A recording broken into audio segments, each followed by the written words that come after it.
Open meeting of the Federal Communications Commission. Madam Secretary, will you please introduce our agenda today? Thank you, Madam Chairwoman. Good morning to you and good morning, Commissioners. For today's meeting, you will hear 5 items for your consideration.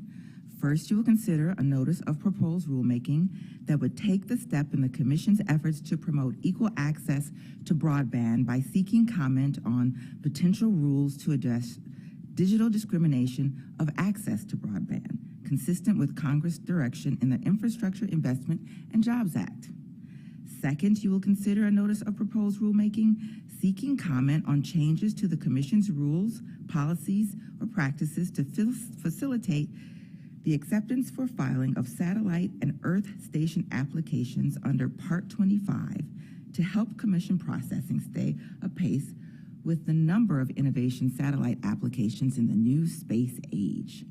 Third, you will consider a notice of proposed rulemaking regarding a proposal to require wireless carriers and covered text providers to implement location-based routing on their networks in order to reduce misrouting of wireless 911 calls and texts and improve emergency response times. Fourth, you will consider a notice of proposed rulemaking and order on reconsideration to propose Telecommunications Relay Services Fund compensation for Internet Protocol Captioned Telephone Service, IPCTS, propose a technical amendment to the compensation formula for Internet Protocol Relay Service, and resolve petitions for consideration of a prior order setting IPCTS compensation. Fifth, you will consider an enforcement action. This is your agenda for today. The first item is titled Implementing the Infrastructure Investment and Jobs Act, Prevention and Elimination of Digital Discrimination, and will be presented by the Wireline Competition Bureau, and Dawana Terry from the FCC Task Force for Preventing Digital Discrimination will give the introduction. Thank you, Madam Secretary. Ms. Terry, please proceed. Good morning, Madam Chairwoman and Commissioners. The Task Force to Prevent Digital Discrimination and the Wireline Competition Bureau are pleased to present for your consideration a notice of proposed rulemaking that would, if adopted, further the Commission's efforts to promote equal access to broadband internet access service and prevent digital discrimination of such access consistent with Congress's directive in the Infrastructure Investment and Jobs Act. I would like to thank the Wireline Competition Bureau for their collaboration and hard work, as well as our colleagues in the Consumer and Governmental Affairs Bureau, the Enforcement Bureau, the International Bureau, the Media Bureau, the Public Safety and Homeland Security Bureau, the Wireless Telecommunications Bureau, the Office of Communications Business Opportunities, the Office of Economics and Analytics, the Office of General Counsel, and the Office of Managing Director for their contributions to this item. In addition, I thank Sanford Williams, Alejandro Rourke, and the task force team for their great work and support in this cross-agency effort. Seated at the table with me are Bradford Berry, Senior Advisor for Digital Equity and Inclusion, Aurelie Matthew, CJ Ferrero, and Jamie McCoy, Attorney Advisors in the Wireline Competition Bureau's Competition Policy Division. Aurelie will now present the item. Good morning, Madam Chairwoman and Commissioners. Both Congress and the Commission have recognized that full access to broadband internet service is a national priority. The need for high-quality, affordable broadband throughout our nation has never been greater than it is today. Congress tasked the Commission in November 2021 Infrastructure and Jobs Act to take steps to facilitate equal access to broadband and prevent discrimination of access, digital discrimination of access based on income level, race, color, religion, or national origin, while also identifying necessary steps to eliminate such discrimination. In March of this year, the Commission adopted a notice of inquiry launching a broad inquiry into how to construe and implement the language of the Infrastructure Act as it relates to digital discrimination. This notice of proposed rulemaking, if adopted, would build on the robust record offered by a broad array of stakeholders in response to that notice of inquiry and seek further focused comment on the statutory language and the proposals suggested in the record, with the goal of establishing a framework for facilitating equal access and preventing and eliminating digital discrimination. The notice of proposed rulemaking would propose to adopt a definition of digital discrimination of access as that term is used in the Infrastructure Act and would seek comment and further details on the proposed definition. The notice of proposed rulemaking would also propose to revise the Commission's informal consumer complaint process to accept complaints of digital discrimination of access and to adopt model policies and best practices for states and localities addressing issues of digital discrimination. The notice of proposed rulemaking would seek comment on the rules the Commission should adopt to facilitate equal access and prevent digital discrimination, including whether to adopt a broad prohibition on digital discrimination of access, place affirmative obligations on providers of broadband internet access service to prevent such discrimination, and utilize the Commission's existing enforcement process to investigate and address complaints of digital discrimination. The notice of proposed rulemaking would also seek comment on the legal authority of any adopted rules. The task force and the Bureau recommend adoption of this notice of proposed rulemaking and request editorial privileges. Thank you. Thank you. We will now hear comments from the bench, and we're going to start with Commissioner Carr, who looks like he brought some reinforcements this morning. I did, for sure. Well, thank you so much to the Bureau and to the task force for all of your hard work on this. As was noted in the presentation, Congress came together in a bipartisan way and tasked the FCC with looking at digital discrimination of access. And so I want to thank the chair in particular for putting the resources into this and bringing this forward. And look, at the FCC, we've been working together really in an unprecedented way to address some of the persistent features of the digital divide. You know, one thing that we've done is stand up a historic $24 billion worth of low-income initiatives over the past 18 months or so alone. And what we're seeing already from that initiative is families being pulled across the digital divide. And some of that has to do with these low-income programs that we've stood up are a lot more attractive and robust than some of our existing Lifeline initiatives. So I'm really glad to see the progress that's been made there. And more broadly, we've been trying to focus on where the digital divide remains in our connected care telehealth proceeding, for instance, that I've been able to help work on along with my colleagues. We specifically prioritize there providers that are going to focus on low-income communities. And so again, I'm pleased with the progress we're making. And stepping back, we really have this historic opportunity when you look more broadly at the Infrastructure Act and the $40+ billion that has been made available to our good friend on most days at NTIA. And if we get that right with that $40 billion, or even if you step back even further, by my count, there's over $800 billion that could be used for various broadband infrastructure and digital divide efforts. If we get these policies right, we really have an opportunity here to end the digital divide in every single one of the features that it continues to persist. But again, here in particular, this is something that Congress came together in a bipartisan way, asked us to look at. I'm glad, again, that the chair is bringing that forward. I very much look forward to the specific ideas that are put in our record that we can identify, that we can act on at the FCC, and I really look forward to continue to make progress across all features of the digital divide that remains. So thanks again to the team for all your hard work on this. Thank you. We will now hear from Commissioner Starks. Thank you, Madam Chairwoman. Much of what we do here at the FCC will last years, decades even. But some of what we do will impact generations of Americans. This is such a proceeding.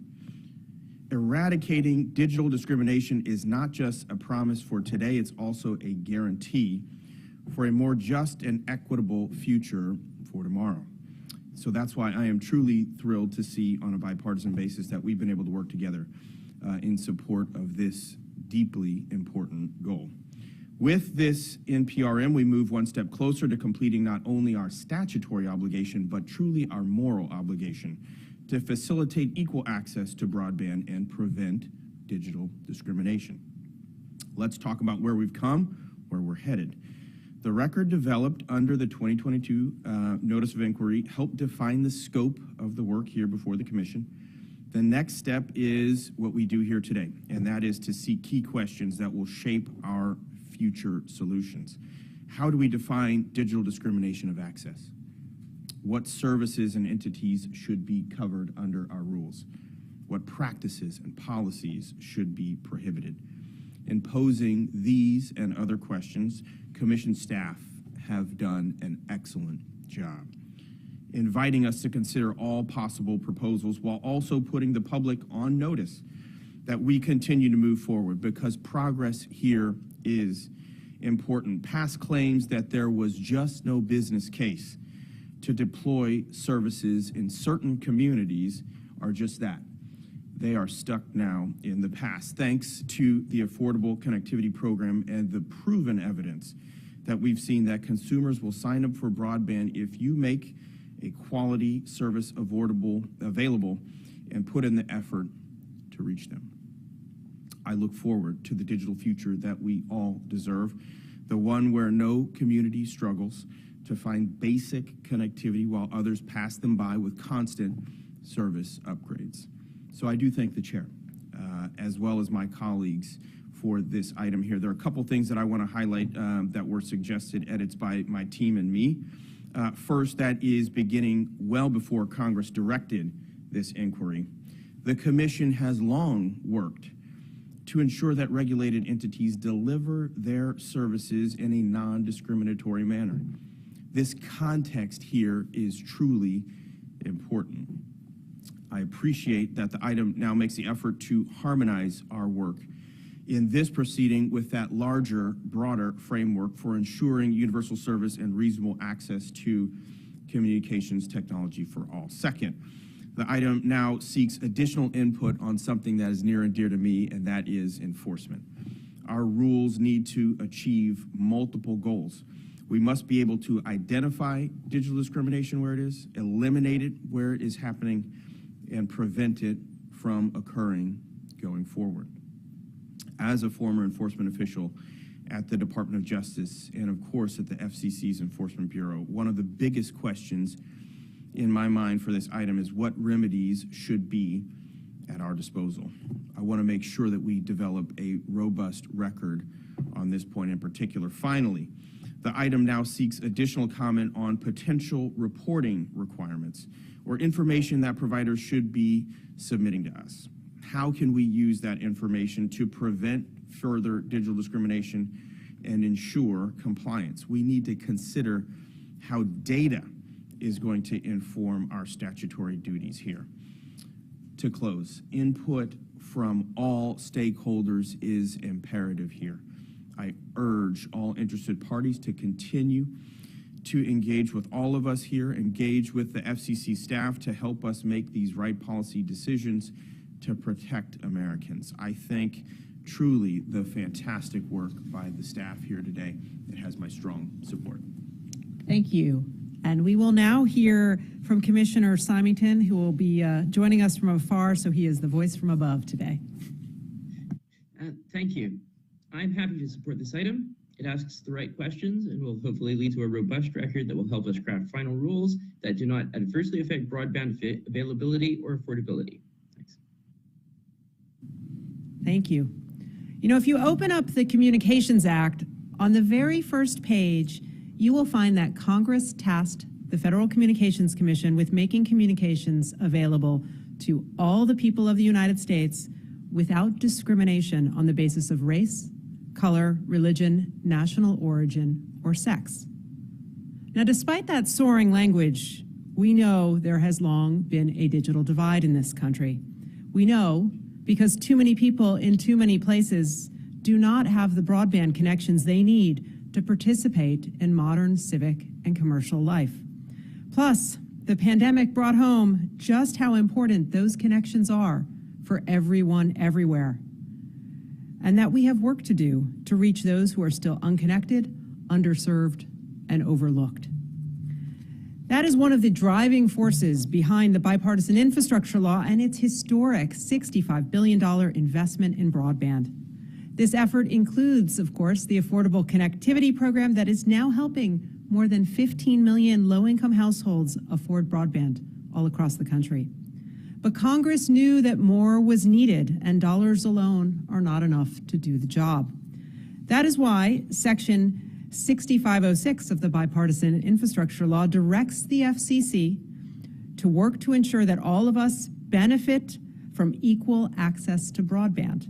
It requires the FCC to create rules to prevent and eliminate digital discrimination of access based on income level, race, ethnicity, color, religion, or national origin.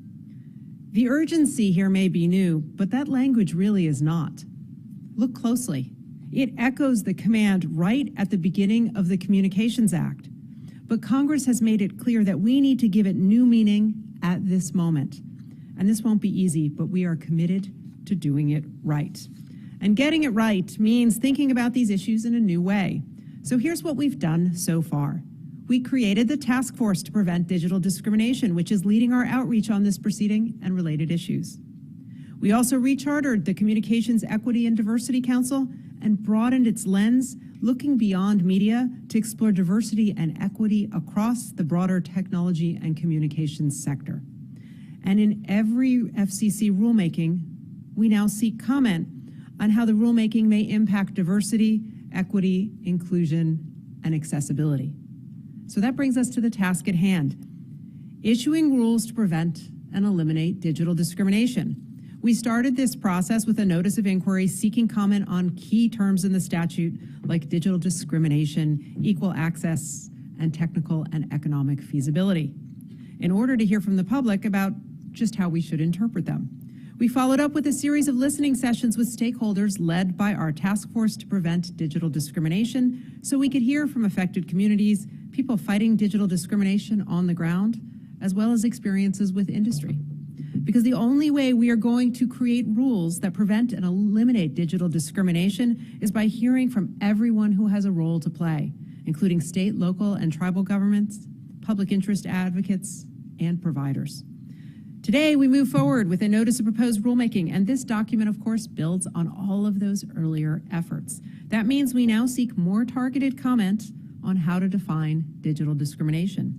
We also propose reforms to our consumer complaint system to create a dedicated pathway for digital discrimination complaints.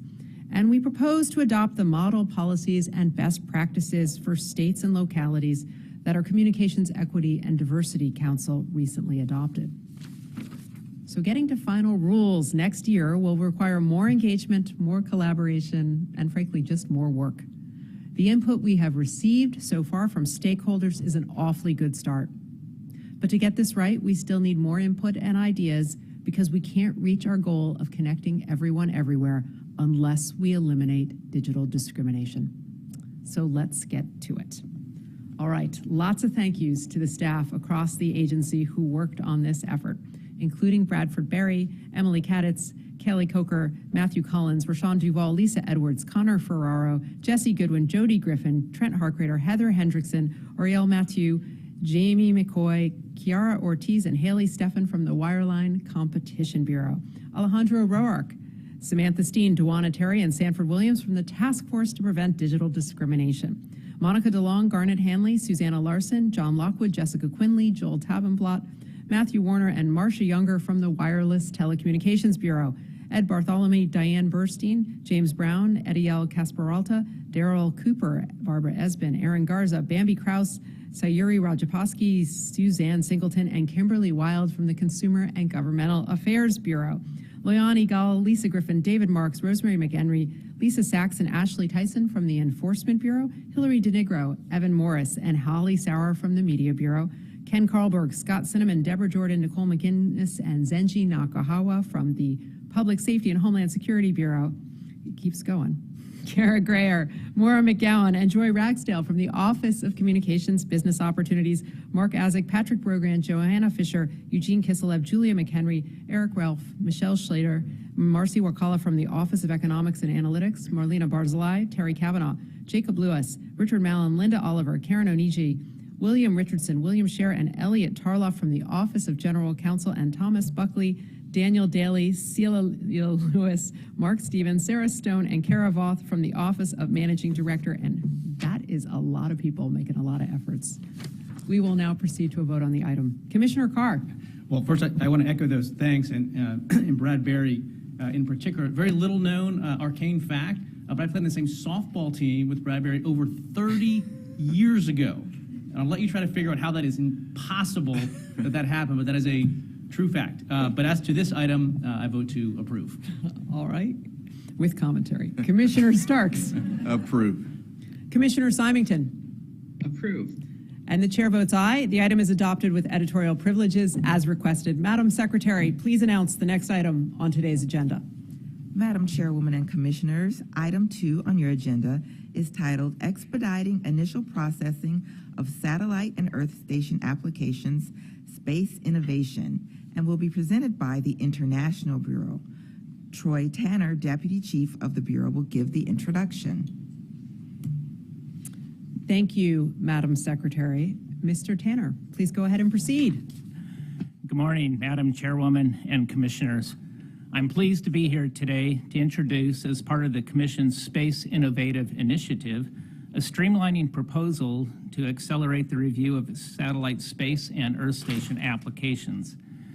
As the new space age rockets ahead, we have found it necessary to increase our own speed of application processing so that we don't stand in the way of innovation and U.S. leadership in this sector. We have identified several ways we can accomplish this related to our initial intake of these applications. The notice of proposed rulemaking before you today examines the rules and procedures governing the initial review and determination of whether an application is acceptable for filing and therefore ready to start the public comment part of the licensing process. The NPRM proposes ways to expedite and improve this process. These proposals, if adopted, will facilitate the licensing and deployment of space and Earth stations in this growing market. I'm joined at the table today by Carrie Murray, Deputy Chief of the Satellite Division, and Clay DeSalle, a Senior Attorney in the Satellite Policy Branch. Clay will present the item. Good morning, Madam Chairwoman. Good morning, Commissioners. As the Commission sees unprecedented activity in satellite licensing, the notice of proposed rulemaking before you would explore ways to streamline the processing of satellite and Earth station applications to provide greater transparency and predictability to applicants, and ultimately to expedite action on proposals for innovative new satellite systems. Under current Commission policy, satellite and Earth station applications are reviewed for substantial completeness and compliance with Commission rules before they are accepted for filing and placed on public notice. This item considers rule amendments and other changes to accelerate the acceptance for filing review in 4 principal ways.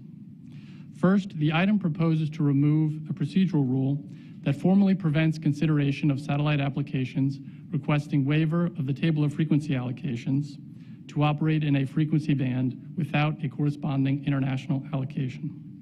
In doing so, the item seeks comment on whether to provide specific guidance to applicants on the types of information they should provide in support of such a waiver request. Second, the item invites comment on facilitating the acceptance for filing of certain non-geostationary satellite applications by allowing applicants to apply for more than one unbuilt non-geostationary satellite system in a given frequency band. Third, the item provides expected processing timelines for satellite and Earth station applications and seeks comment on updating or codifying processing timelines in light of current levels of licensing activity. Finally, the item invites comment on how the Commission should address inconsistencies or omissions in satellite and Earth station applications, such as by assisting applicants to cure the defects or by quickly dismissing the applications so they can be correctly refiled, and seeks comment broadly on other process updates, rule changes, or policy reforms the Commission could adopt to help streamline application processing.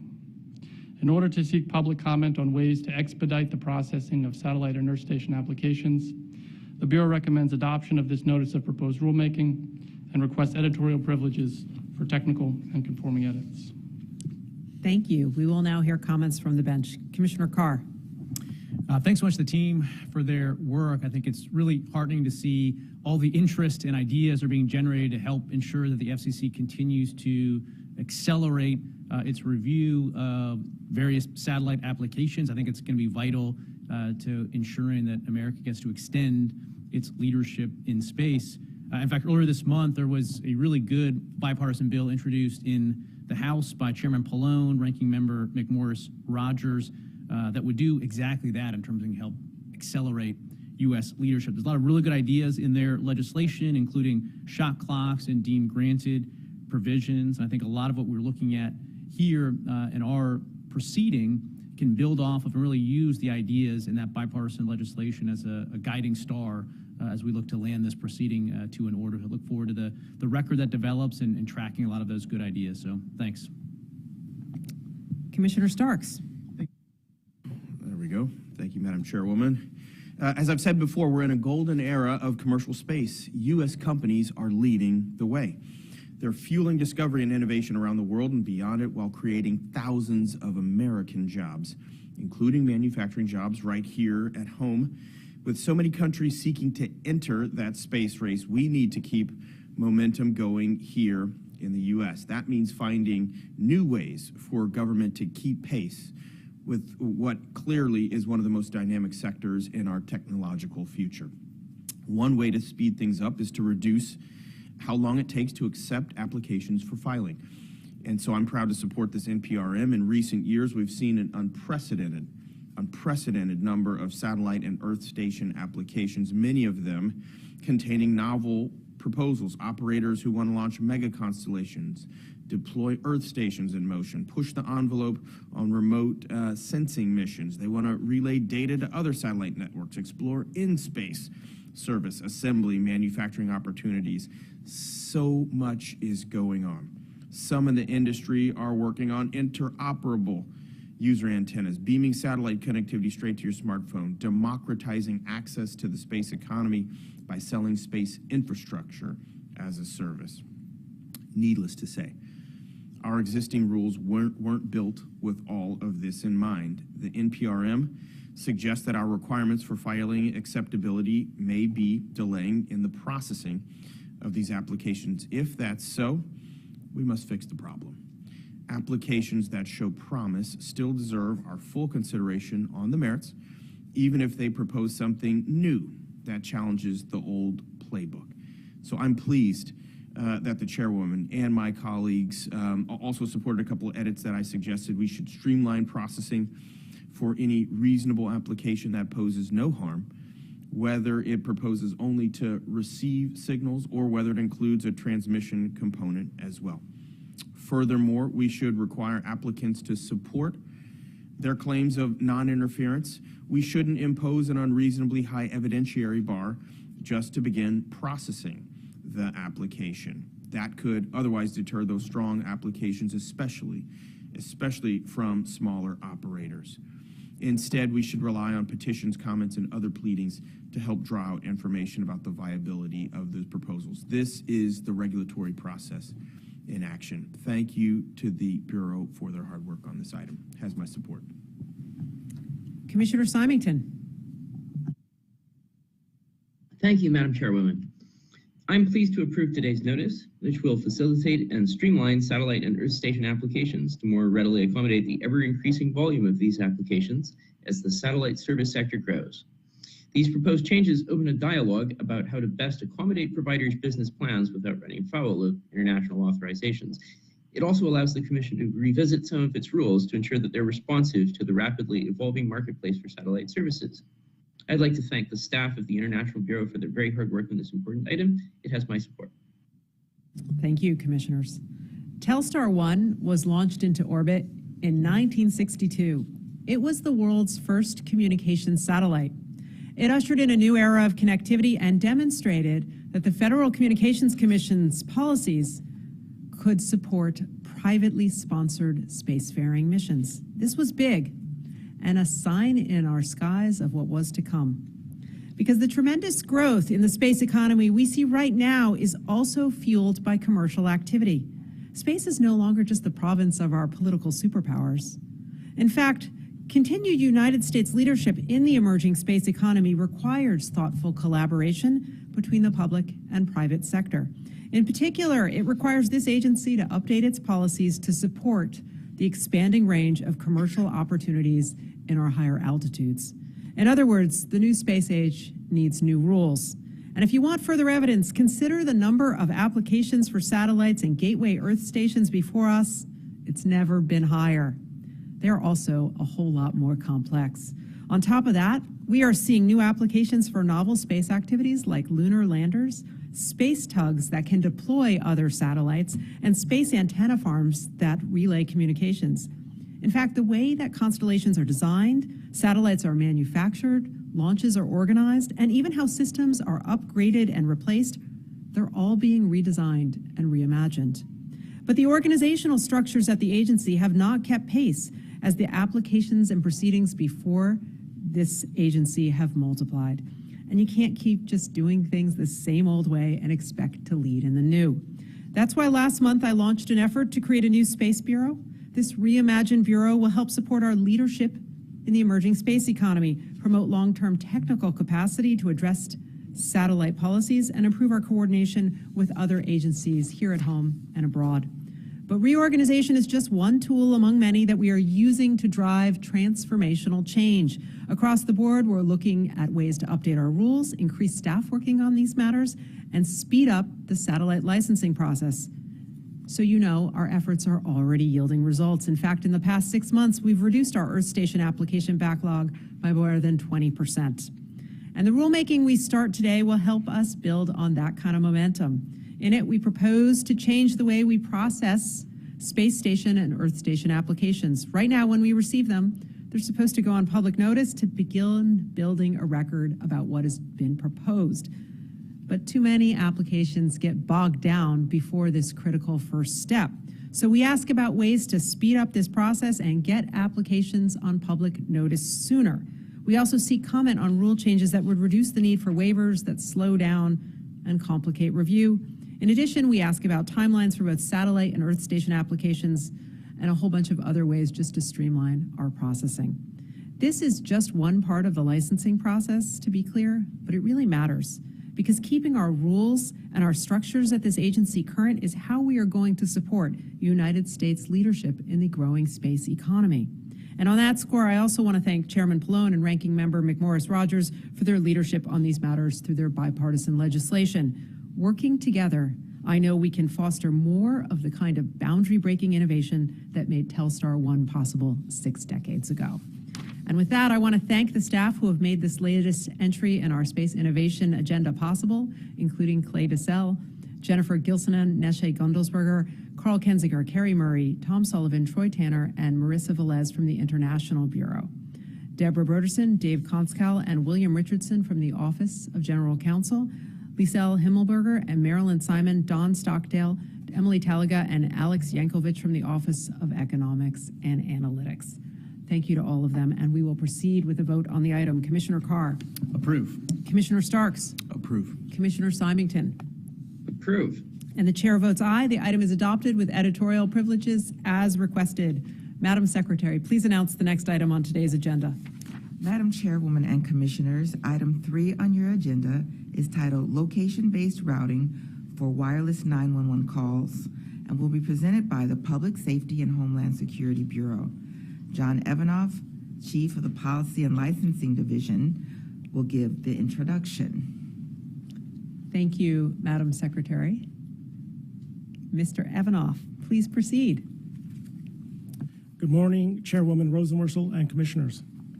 If you call 911 for help, every minute, and indeed every second, can matter. For first responders to reach you as quickly as possible, your call should be routed to the 911 call center that serves the jurisdiction from which you are calling. Unfortunately, That is not always the case if you call 911 from a wireless phone. Currently, most wireless 911 calls are routed to the 911 call center associated with the cell tower that first receives the call. Sometimes, however, the 911 call is routed to the wrong call center because the cell tower is not in the same jurisdiction as the 911 caller. This can happen when an emergency call is placed near a county border, for instance. These misrouted 911 calls must be transferred from one call center to another, which consumes time and resources and can cause confusion and delay in emergency response. It is estimated that as many as 12% of wireless 911 calls nationwide are misrouted. Today, we present a notice of proposed rulemaking that would require wireless carriers and certain text providers to implement location-based routing for wireless 911 calls and texts. We believe the proposals in this item would help those in need of emergency assistance to reach the right 911 call center the first time and receive the help they need more quickly. With me today from the Public Safety and Homeland Security Bureau is Rachel Ware, an attorney advisor in the Policy and Licensing Division. I would also like to thank the other Bureau staff who worked on this item, as well as the other bureaus and offices that contributed. Now to Rachel. Thank you, John. Good morning, Chairwoman and Commissioners. Today, we present a notice of proposed rulemaking that seeks comment on requirements for routing wireless 911 calls based on the location of the caller as opposed to the location of the cell tower that handles the call, a technology called location-based routing. This technology can help ensure that the first 911 call center that receives a call is the one closest to the caller and the one that can dispatch emergency responders. The Commission first sought comment on the feasibility of location-based routing in a notice of inquiry released in 2018. Many commenters on the notice of inquiry said that location-based routing was potentially feasible with further technological advancement. Since then, there have been significant technological advances, and some wireless carriers have started to implement location-based routing on their networks. In June of this year, the Commission adopted a public notice to refresh the record on the state of location-based routing technologies and their implementation. The Commission learned that location-based routing appears now to be technologically feasible. In June of 2022, AT&T completed the rollout of the technology on its network and currently uses location-based routing to deliver 911 calls and texts to nearly all 911 call centers nationwide. As of July 2022, T-Mobile reported that it was offering location-based routing to more than 700 call centers. Verizon has indicated that it plans to start work in the first quarter of 2023 to enable location-based routing nationwide. Implementing location-based routing on a nationwide basis has the potential to provide significant public safety benefits. Jurisdictions where carriers have implemented location-based routing are experiencing fewer misroutes, fewer transfers, and faster dispatch times. One estimate indicates that the nationwide location-based routing would reduce 911 misroutes by 85%, or from 23 million misrouted wireless 911 calls to 3.45 million per year. Given the potential benefits of location-based routing, this notice of proposed rulemaking proposes to require all wireless carriers and covered text providers to implement location-based routing for 911 calls and texts nationwide. Specifically, the proposed rules would require wireless carriers and covered text providers to deploy technology that supports location-based routing on their Internet Protocol or IP-based networks and use it to route 911 calls and texts when the caller location information is accurate and timely. The proposed rules would require wireless and covered text providers to fall back on the best available location information for routing when the location information does not meet proposed requirements for accuracy and timeliness. In addition, in order to support location-based routing for next-generation 911 jurisdictions, the proposed rules would require wireless carriers and covered text providers to deliver 911 calls, texts, and associated routing information in IP format upon the request of 911 authorities. The Bureau recommends that the Commission adopt this notice of proposed rulemaking and requests editorial privileges for technical and conforming edits. Thank you.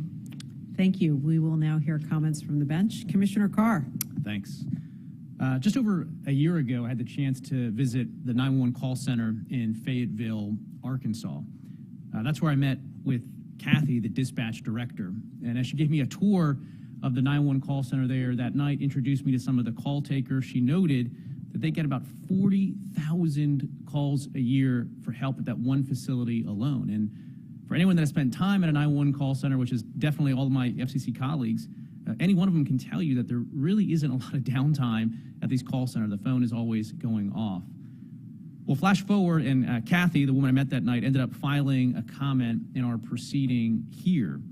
And she said that they evaluated the number of 911 call transfers they have and determined that roughly 30% or more of the 911 calls received are missed routes due to calls hitting cell towers that border their jurisdiction with others. So 40,000 calls, roughly 30% missed routes. If I do my math right, that's over 12,000 of those calls. And there's two problems with that. One, as we've heard about, is it takes minutes away when seconds can make the difference.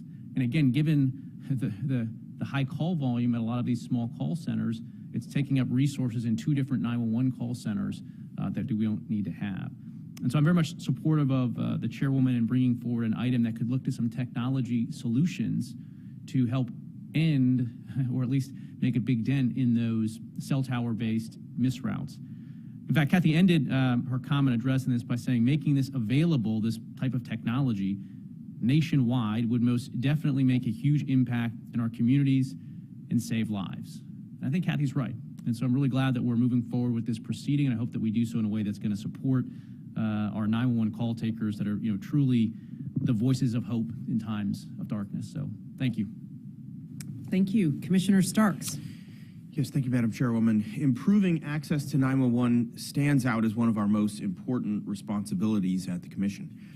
I'm pleased to approve today's item on location-based routing. If adopted, the rules we propose will reduce the number of 911 calls and texts that are misrouted to the wrong public safety answering point. They'll push the wireless industry to evolve to more precise call routing technologies that are available, that work, and have been implemented by some carriers already. 911 has been around for over 50 years. 911 calls are now wireless. Yet many of these calls still are misrouted. Here in the DC area, over 100,000, according to one estimate, sent to the wrong call center. In other words, while it sure has become easier to place a call during an emergency since the 1960s, the system in some ways has slipped backwards in getting that basic bond where the call needs to get to the right place on the very first dial. It bears mentioning that location-based routing isn't just good for those who need help. It's also good for the public safety community, as you've heard already from colleagues here. I also was in the PSAP there in my hometown of Kansas City just last month. Same theme. In addition, they told me to crushing call volumes, staff shortages, complex technology migrations, cybersecurity challenges. They also told me about the time that they spend in transferring callers in and out of their jurisdiction. And we can also reduce how often PSAPs really need to deal with that incoming transfer, which is truly those lost precious seconds and minutes. So thank you for your hard work. Thank you again, Rachel, for all you're doing for the American people. Thank you. Commissioner Symington. I'm happy to support this item that proposes strong measures to ensure that wireless 911 calls are routed to the correct PSAPs. Misrouted calls can mean long delays in the dispatch of life-saving help, and where available technology would allow mobile carriers to do a better job, I support rules requiring that they do. Thank you. Thank you, Commissioners. When you call 911, you want to reach the right public safety officials who can send help to the right place at the right time. Now, that sounds simple, but it doesn't always work that way. And I know, because some years back, when I visited the emergency call center in downtown Little Rock, so I too have an Arkansas story, but this one stays with me. It was chilling to see this in person, because the professional staff showed me how calling 911 in the corner of the center wouldn't get answered in Little Rock. Instead, it would be answered by a call center in North Little Rock on the other side of the Arkansas River. That's because the call was routed based on the location of the closest cell tower and not the actual location of the call. And the truth is, what I saw that day is not all that uncommon. As we've heard, as many as 23 million wireless calls each year may be misrouted to the wrong public safety answering point using legacy 911 systems. We can fix this, and we should. In 2018, we kicked off an inquiry to explore how location-based routing technology can help address this problem and speed up 911 responses. Earlier this year, we refreshed the record in that proceeding. And since that time, we know that some of our largest carriers have started using this technology in their networks. So today, we adopt a rulemaking that proposes conditions to require location-based routing nationwide. We do this because improving call routing will improve communications in crisis. But there are other steps we're going to need to take to update emergency calling to next generation 911. That's because we need to make sure that the more than 6,000 public safety answering points across the country are not stuck with old systems that were designed for the era of analog calling. We need every one of them to be able to take full advantage of the digital age with emergency communication systems that support voice, text, data, and video, as well as feature more redundancy to help prevent outages. These generational improvements in public safety are necessary, and support for them can come from the auction of our public airwaves. That's why I continue to believe we have to work with Congress and first responders to use the billions of dollars that our spectrum auctions raise to assist with the transition to next generation 911. With our spectrum auction authority still the subject of legislative discussion, this opportunity is still out there. I want us to seize it, because the steps we take today are only part of what needs to be a broader and bolder effort to improve 911 for everyone, everywhere. Now, thank you to the staff responsible for this rulemaking, including David Firth, John Evanoff, Brenda Boykin, Rasul Safavian, Ashley Teller, and Rachel Werr from the Public Safety and Homeland Security Bureau, Elizabeth Muma, Jeremy Marcus, and Ashley Tyson from the Enforcement Bureau, Joy Ragsdale and Shauna Wilkerson from the Office of Communications Business Opportunities, William Richardson, Douglas Klein, and Keith McCrickard from the Office of General Counsel, Emily Talaga, Kenneth Lynch, Eugene Kiselev, Alex Yankovich, Chuck Needy, Patrick Sun, Patrick Brogan, and Paulo Lopez from the Office of Economics and Analytics, Ethan Jeans from the Wireless Telecommunications Bureau, and Elizabeth Drugula and Heather Hendrickson from the Wireline Competition Bureau. And with that, we will proceed to a vote on the item. Commissioner Carr. Approve. Commissioner Starks. Approve. Commissioner Symington. Approve. The chair votes aye. The item is adopted with editorial privileges as requested. Madam Secretary, please announce the next item on today's agenda. Madam Chairwoman and Commissioners, item 4 on your agenda, improving accessible phone services, will be presented by the Consumer and Governmental Affairs Bureau, and Alejandra Rourke, Chief of the Bureau, will give the introduction. Thank you, and good morning, Madam Chairwoman and Commissioners. Today, the Consumer and Governmental Affairs Bureau presents to you a notice of proposed rulemaking and order on reconsideration on Internet Protocol Caption Telephone Service. IPCTS, a form of telecommunications relay service, helps people with hearing loss connect with friends, family, and others by using a captioned telephone.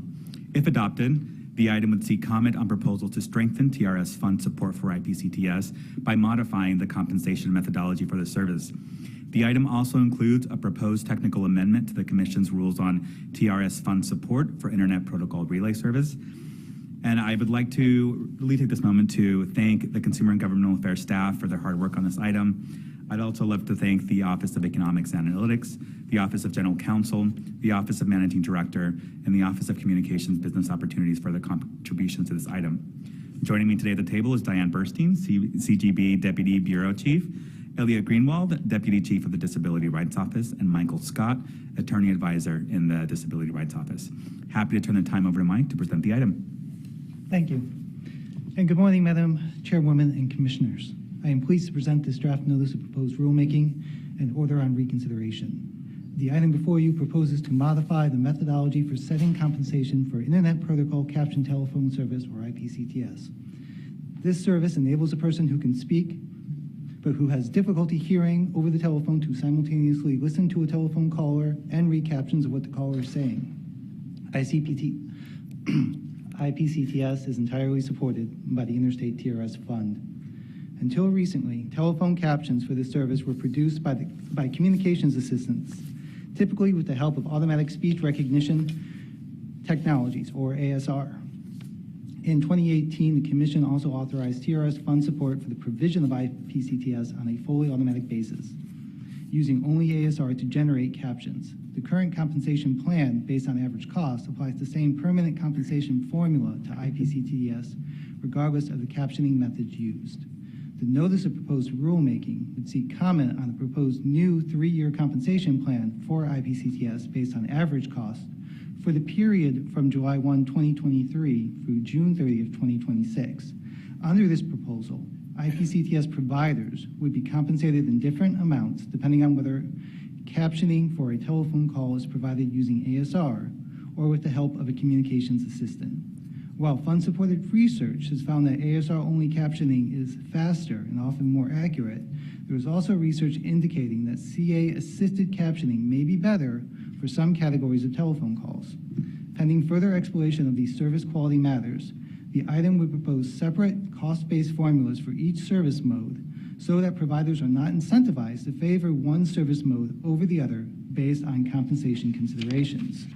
The notice would also propose to revise the allowable cost criteria for IPCTS to permit TRS fund support for the reasonable cost of research and development to enhance the functional equivalency of IPCTS, acquiring North American numbering plan telephone numbers for IPCTS users, and providing certain user software for accessing IPCTS on devices. In addition, the notice would seek comment on whether and how to annually adjust the compensation levels during the 3-year period to reflect cost changes due to inflation and productivity. In addition to these IPCTS matters, the notice would propose a technical amendment to the compensation formula for Internet Protocol Relay Service, or IP Relay, to clarify how the compensation for the service is annually adjusted to take account of inflation. The accompanying order on reconsideration would deny the petitions of T-Mobile USA Incorporated and IDT Telecom Incorporated for reconsideration of the Commission's 2020 IPCTS compensation decision, as well as the joint request of 6 IPCTS providers to maintain the IPCTS compensation level at $1.42 per minute for the 2021-2022 TRS fund year. The Bureau recommends adoption of the item and requests editorial privileges for technical and conforming edits. Thank you. Thank you. We will now hear comments from the bench. Commissioner Carr. Thanks. IPCTS enables the many Americans with hearing loss to stay in touch with family and friends, call for help in an emergency, and otherwise communicate in ways that others take for granted, as we heard from the presentation today. And I've had a chance to visit with some of the IPCTS operators that are working in various call centers, and it's more than just a job for many of them. A lot of the operators I talked to told me that they were drawn to this line of work because a family member with hearing loss and their desire to help other Americans that rely on the service to communicate. I think the development of automatic speech recognition technologies, ASR, is potentially a really good thing. And as we move forward in this proceeding and we look at potential rate structures, I think one of the things that we have to keep in mind and balance is how do we get a rate structure that creates the right incentives for the availability of ASR while also making sure that we have operators in place when that makes sense. So that's one issue that we're going to have to balance going forward, but I very much look forward to the record as it develops and working with my colleagues on this. So thanks. Commissioner Starks. Yes, thank you. The FCC has twin obligations here when it comes to telecommunications relay services. First, and most important, we are charged with ensuring that those who are deaf, hard of hearing, deaf, blind, or who have speech disabilities can communicate in a manner that is functionally equivalent to those without such disabilities. Second, we must be good stewards of the funds used to provide these services and ensure that they are used for this critical purpose. Today's action continues our important work of fulfilling our second obligation by asking whether different rates should be applied to Internet Protocol caption telephone service when the service is provided by an individual communications assistant, as opposed to on a fully automated basis by ASR. but asking these questions necessarily raises the issue as well of functional equivalence of these options. In particular, I have stated and still remain concerned about potential algorithmic bias in ASR. As I raised nearly 2 years ago, studies have shown that speech recognition systems make far more errors when transcribing the speech of people of color than their counterparts. I thank the chair and the team for working on my edits here and referencing this issue. In particular, there was a Spanish-speaking CEO that I spoke with here recently who said that ASR does not even work for him, and he is in this arena. Earlier this month, I was privileged to visit a video relay service, VRS, call center just outside of Washington, D.C. Individuals who communicate using sign language use VRS, another form of TRS, every day to make those phone calls that many take for granted. One of the people I spoke with recalled deeply how the technology opened doors for him, how it enabled him to go after his life goals and dreams that had previously truly seemed out of reach. And so I often speak about the importance of ensuring that all Americans are connected in today's technological world, and I think this is no different. We must continue to improve and support all forms of TRS, including IPCTS VRS, because unequal communications services should not stand in the way of anyone's goals. So I thank you for the hard work on this, Chair, as well as to the team. Thank you. Thank you. Commissioner Symington. Thank you. I'd like to thank everyone for the hard work on this item. No further comments at this time. Thank you, Commissioners. At the heart of our responsibilities under the Americans with Disabilities Act lies the concept of functional equivalency, though it sounds like language only a lawyer could love. For millions of adults with hearing loss, functional equivalency matters. It means they can pick up the phone and seek emergency help, work with colleagues, make a doctor's appointment, follow up with a child's teacher, and connect with family and friends, just like their hearing counterparts. At the FCC, we give meaning to functional equivalency by ensuring that there are services in the marketplace that can assist those with hearing loss and help them use communications. Internet Protocol Caption Telephone Service, or IPCTS, of course, is one of those services, and it allows those with some residual hearing to use their own voice to speak during a call, but then read captions on their device when the other participant in the call responds. So as that technology has evolved, of course, so has IPCTS. Some providers now use automated speech recognition to provide service instead of traditional IPCTS, which requires human intervention through the use of communications assistants. So in the rulemaking we adopt today, we seek to reflect these changes in a way that I believe will honor functional equivalency. First, we recognize that as new technologies emerge, we need to ensure that they meet basic service quality standards for everyone. And we take note of our ongoing work to establish appropriate measures for both forms of IPCTS. Second, we propose to compensate providers differently depending on whether they are providing captions on a fully automated basis or providing them through the use of communications assistants. I look forward to the record that develops. I also look forward to continuing to support IPCTS in a way that acknowledges technological change and is also consistent with our duties under the Americans with Disabilities Act.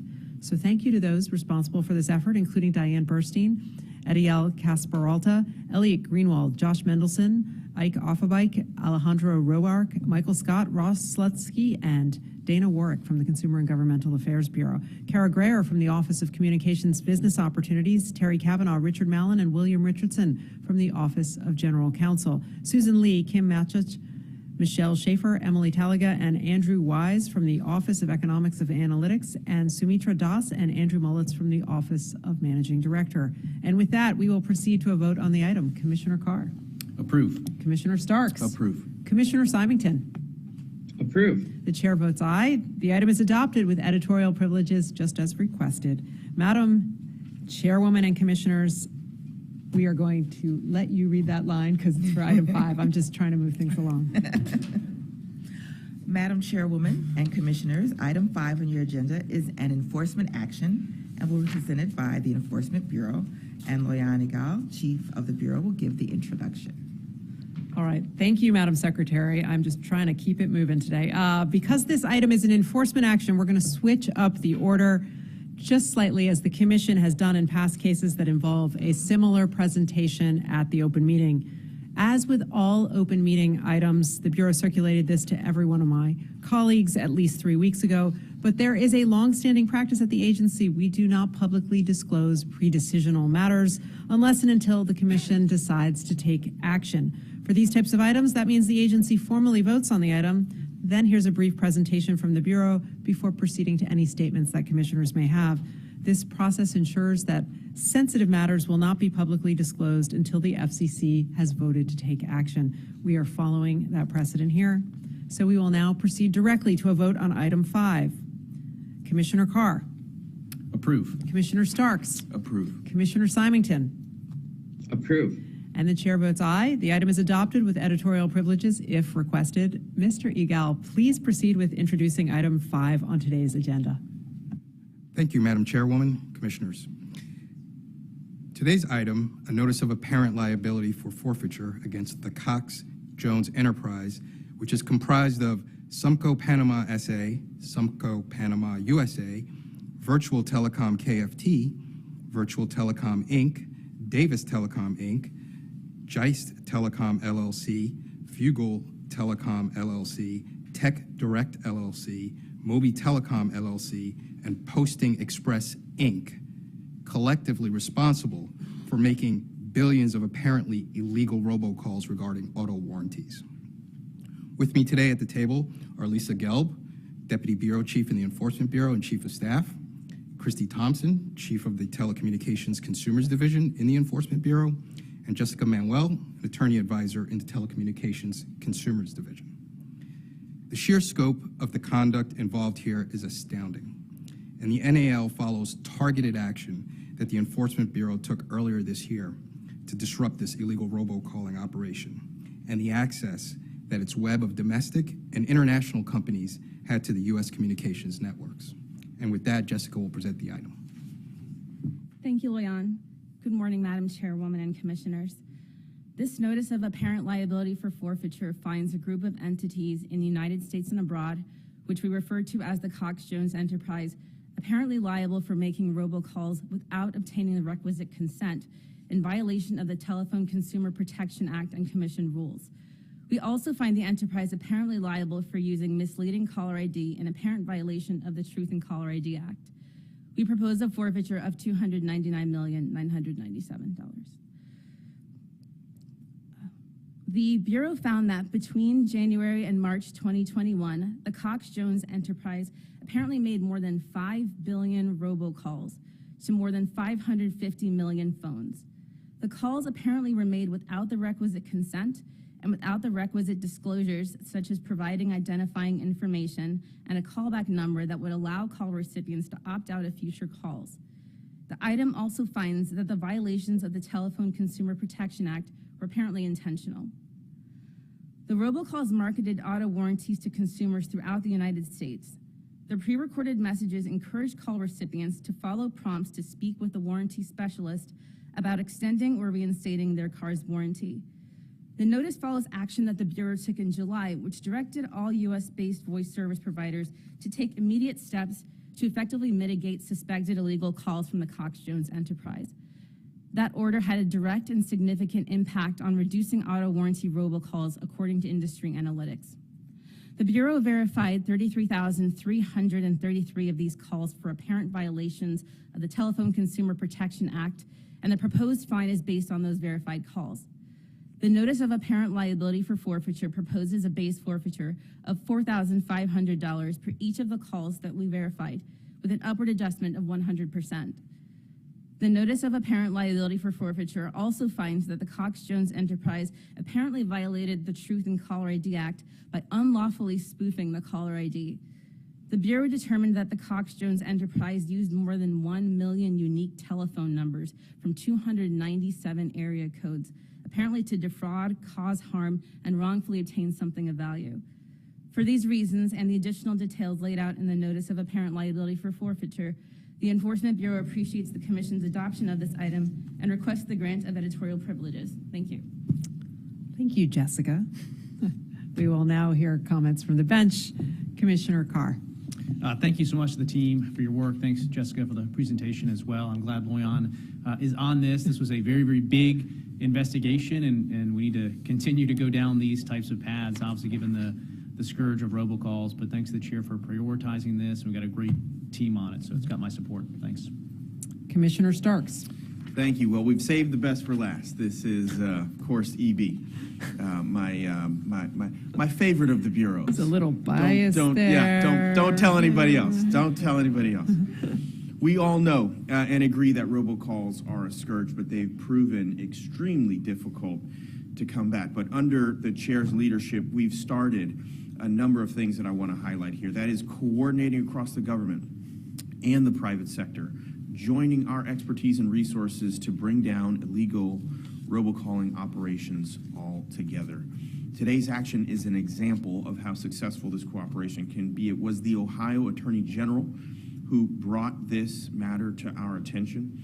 The industry traceback group provided information key to our identification of the entities primarily responsible here for generating and transmitting these illegal calls. It was, of course, the Enforcement Bureau here that did the hard legwork in addition to building and bringing this case. And of course, they did so using the authority that Congress has recently given us in the Traced Act to propose a forfeiture like this without having to first go with a citation. So without a doubt, these are the type of operations that we need to be going after. As alleged, the parties in interest in this matter made more than 5 billion robocalls in 3 months. 5 billion calls in 3 months. It's staggering. It's hard to get your head around, except for the fact that we all continue to get these calls. By taking a major player like this off the board, we've seen those real results.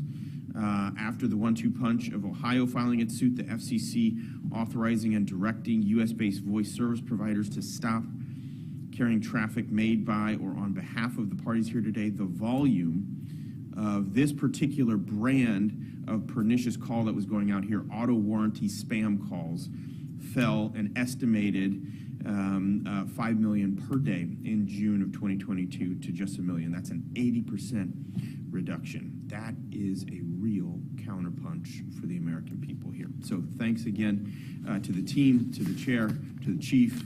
Jessica, thank you for your presentation. And of course, the Enforcement Bureau for their hard work has my full support. Commissioner Symington. Thank you. I'm proud to support this item. And I want to give my thanks to the Enforcement Bureau for their hard work in doing this most essential of commission business. The good they've done, it cannot, in my opinion, be overstated. The Cox-Jones enterprise has been attempting to reach us regarding our car's extended warranty. I'm pleased to say that today we have finally gotten back to them. Thanks again to everyone for their diligent work on this item. All right. Maybe it happened to you last year. You picked up the phone and someone you didn't know, you didn't ask to call, tells you they have been trying to reach you about your car's extended warranty. It's a scam. The fraudsters responsible for this auto warranty scam flooded phone lines across the country with these junk calls. So we took action. We worked with our counterparts in the Ohio Attorney General's office to uncover the ring behind these calls and boot it off our networks.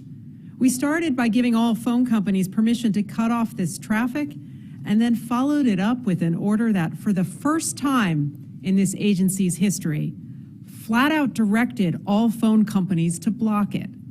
It made a difference. According to RoboKiller, the steps we took reduced the number of auto warranty calls by 99%.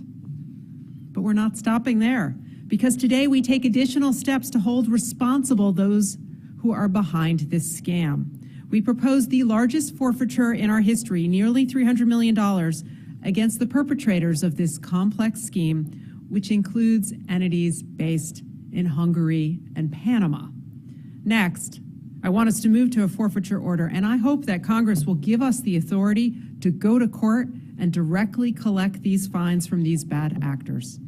The good news is that the tools we use to get us to this point, straight up blocking of fraudulent calls, are ones we are already using in other contexts. In fact, If you weren't paying attention, earlier this month, we ordered phone companies to block the company responsible for about 40% of the scam calls involving student loans. And plus, we now have agreements with 43 state attorneys general, the District of Columbia, and Guam to go after illegal robocalls, just like we did here with the Ohio Attorney General. So our message is clear to those who would follow in the footsteps of the auto warranty scammers. We are watching, we are working with our state counterparts, and we will find you, block you, and hold you accountable. So thank you to the robocall response team for their efforts to uncover and stop this scam, with a special shout out to the Enforcement Bureau, and that includes Caitlin Barbaras, Loyani Gall, Lisa Gelb, Jessica Manuel, Raul Rojo, Daniel Stepanisic, Christy Thompson, Ashley Tyson, and Lisa Zana from the Enforcement Bureau, Aaron Garza and Karen Schroeder from the Consumer and Governmental Affairs Bureau, Eduardo Kureg, Kenneth Lynch, Alexander Simmons, and Ramesh Vinjalbodha from the Office of Economics and Analytics, Megan Davis, Richard Mallon, Wissam Noam, William Richardson, Derek Yeo, and Shin Yu from the Office of General Counsel, and Elizabeth Dragula and Ed Kratchmer from the Wireline Competition Bureau. Thank you for your efforts. And with that, would any of my colleagues like to make announcements at this time? We'll start with you, Commissioner Carr.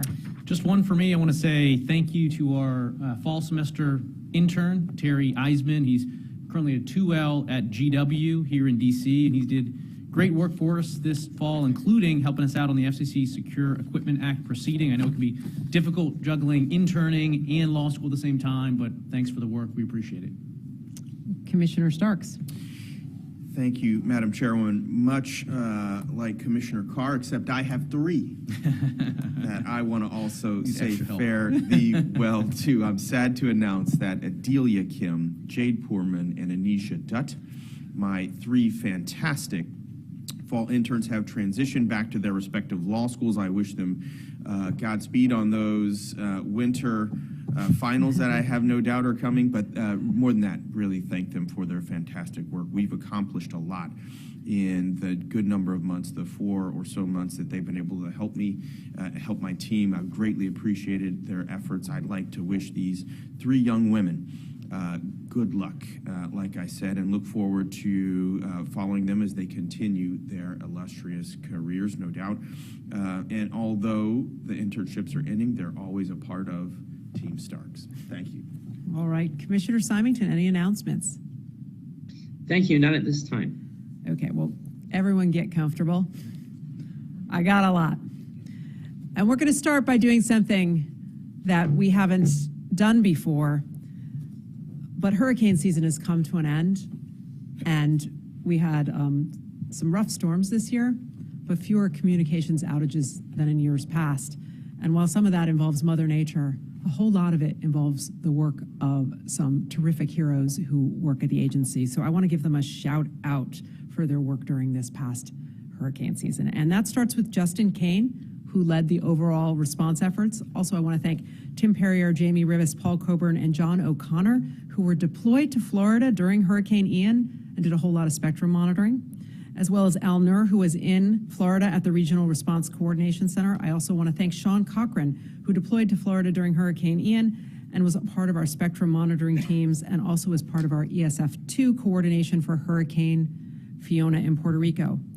Thank you also goes to Roberto Mussenden, who represented the Commission in the Puerto Rico Emergency Operations Center during Hurricane Fiona, and to Tim Perrier and Juan Silva for running our spectrum monitoring on the island.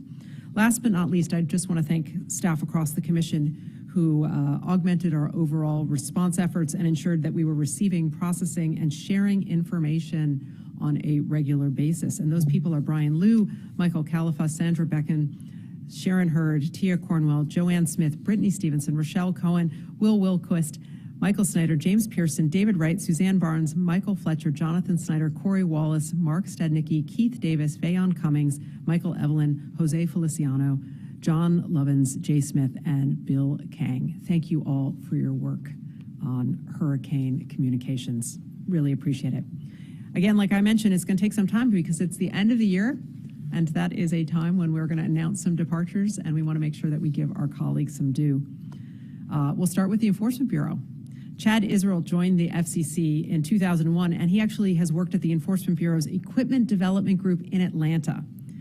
Now, Chad is a tinkerer extraordinaire because he is responsible for the electrical and mechanical design, integration, and construction of many of the FCC systems that we have been using in-house. Just to give you an example, Chad was responsible for the field's covert surveillance vehicles and deployable and fixed remote RF sensing systems. He was, as you might imagine, famous for his can-do attitude and his innovative solutions, and he personally developed the Equipment Development Group in Atlanta to extraordinary heights. His colleagues also tell us that he is a barbecue whisperer, so we hope there is some serious grilling in his retirement future. Now, Ann Morgan is also retiring. She is a telecommunications accessibility specialist who has done a lot of different things during her 49 years of government service. Now, early in her tenure at the Commission, she worked for what was then called the Common Carrier Bureau. She also worked in Commissioner Margita White's office, and then the newly formed Office of Public Affairs, where she was administrative manager. She later spent time in the Office of Managing Director and then as Deputy Assistant Chief for Management in the predecessor to our current Media Bureau. She's concluding her FCC service with 18 years in the Enforcement Bureau's Telecommunications Consumers Division. She's helped on robocalling cases, and she's been a key member of our privacy team working on the annual CP&I certification process. She's also someone who has regularly acted as a photographer to document FCC social events. We appreciate that. She's also led some of the division's work on the combined federal campaign. We thank her for her service, and we wish her well. In the Media Bureau, we have Deputy Chief Sarah Whitesell. She's retiring at the end of the year after a long and very distinguished career at the Commission. She served in a whole bunch of different capacities for us, including as Attorney Advisor in the International and Common Carrier Bureaus, Associate Chief of the Cable Bureau, Legal Advisor to Acting Chairwoman Mignon Clyburn. For media issues, Acting Legal Advisor to Commissioner Jonathan Adelstein on media issues, and Legal Advisor to Commissioner Gloria Tristani on common carrier issues.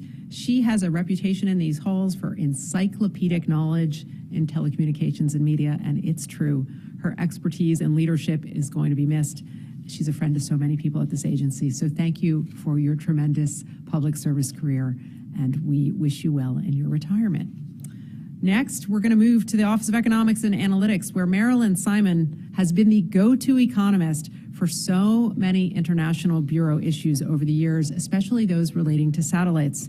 She worked on the old Orbit Act report, the Satellite Competition Report, and of course the satellite sections of its successor, the Communications Marketplace Report, which my colleagues can vote any day now. In addition, Marilyn has helped on mergers and contributed to submarine cable and satellite rulemakings. Before joining the Commission, she worked as an economist at the Department of Justice, and she taught as a professor at MIT. Her deep knowledge, efficiency, and professionalism are just flat out going to make her hard to replace. But our thanks go to Marilyn for her long career of public service, and we wish her the best in retirement.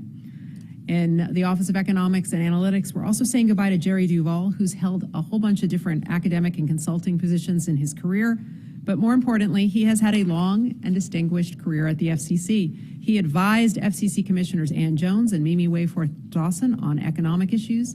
And more recently, he served as Chief Economist of the Media Bureau and then the International Bureau. In these halls, he is well known for trying to get to the correct answer, and he has been working to make sure that he can convince his colleagues of that every day, every time. What's more is he is known for bringing out the best in those around him. He has also consistently promoted economic research by other commission staff and has really just been a terrific resource for folks at the agency. We're going to miss him as a colleague, and again, we wish him the best. Pam Megna has had stints in the Wireless Telecommunications Bureau and Office of Plans and Policy, but most of her career was spent in the Wireline Competition Bureau. During that time, and I remember this, she was involved in the oversight of the Bell operating companies, their acquisitions and interactions with competitive local exchange carriers, and changes to all manner of wireline regulatory obligations. She's also been our go-to person for broadband reports for over 10 years, and she's known at this agency as a great team player, willing to share her knowledge and experience. She is also known for her annual presentation that she gives to her colleagues on selecting your federal employee benefits. It's extremely well intended, and we all appreciate that additional support. We wish her the best.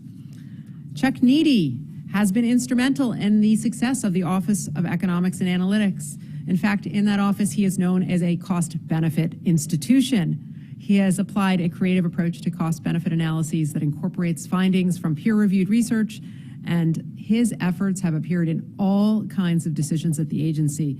He's also done work on jurisdictional separations and analyzing terminating access monopolies, issues that are not for the faint of heart. Although we're grateful he prepared many of us by teaching us tricks of the trade, especially with respect to cost-benefit analysis, Chuck is going to be sorely missed. Anne Levine started at the FCC as a policy analyst in our Media Bureau working on competition analysis.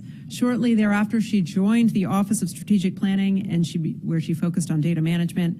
In fact, back in 2009, she co-authored our 60-Day Data Review, which was a report that recommended the hiring of a chief data officer, the first in a civilian federal agency. She also contributed to the establishment of the Office of Economics and Analytics Data Division and the naming of a new chief data officer. As our deputy chief data officer, she's focused on compliance with the Foundations for Evidence-Based Planning Act. We wish Anne all the best as she starts the next chapter of her life in London. In the Office of Engineering and Technology, we are saying goodbye to Tom Mooring, who is retiring after 38 and a half years of federal service. He first joined the commission way back in 1990 after serving 6 years in the Navy. He has spent his entire career in what is now the Office of Engineering and Technology, and he's worked with a whole bunch of different bureaus during that time on radio frequency spectrum allocation matters. And in fact, he actually created the FCC online spectrum allocation table and the FCC allocation history file. We are going to miss his expertise. We wish him the best in his retirement. Ronald Williams is also retiring with 20 years of federal service. Prior to coming to the FCC, he worked at the Department of Defense Information Systems Agency, and prior to that, served for 20 years in the Air Force. When he joined the FCC in 2018, he was the Deputy Division Chief of the Office of Engineering Technology Laboratory Division in Columbia, Maryland, and in February of 2020, he was reassigned as Chief of the Office of Engineering and Technology Laboratory. So thank you, Ron, for your service. Again, we wish you the best in your retirement. In the Office of Media Relations, we are saying goodbye to Britt Stevenson, and she's going to be leaving the commission after a little more than a decade of service, most recently serving as the principal who heads up the agency's digital engagement and social media outreach. Under her watch, she launched several platforms at the commission, and she has grown our social media followings by too many likes and followers to count. She's been instrumental in creating content for some of our biggest initiatives, including the Rescan Your TV campaign, the Emergency Connectivity Fund, National Broadband Maps, the 988 Lifeline, the Affordable Connectivity Program, running app challenges. She's been producing a whole lot of videos and a whole lot more. We are sad to lose her. Appreciate her good humor, her dedication and service, and we wish her great success in the next chapter of her career. In the Office of Workplace Diversity, we're saying goodbye after 23 years of government service to Cynthia Bryant. Her FCC career included work in 3 bureaus, the International Bureau, the Enforcement Bureau, and the Consumer and Governmental Affairs Bureau. She's also the past president of the Benjamin L. Hooks Chapter for Blacks in Government, and most recently she served as special counsel for alternative dispute resolution in the Office of Workplace Diversity.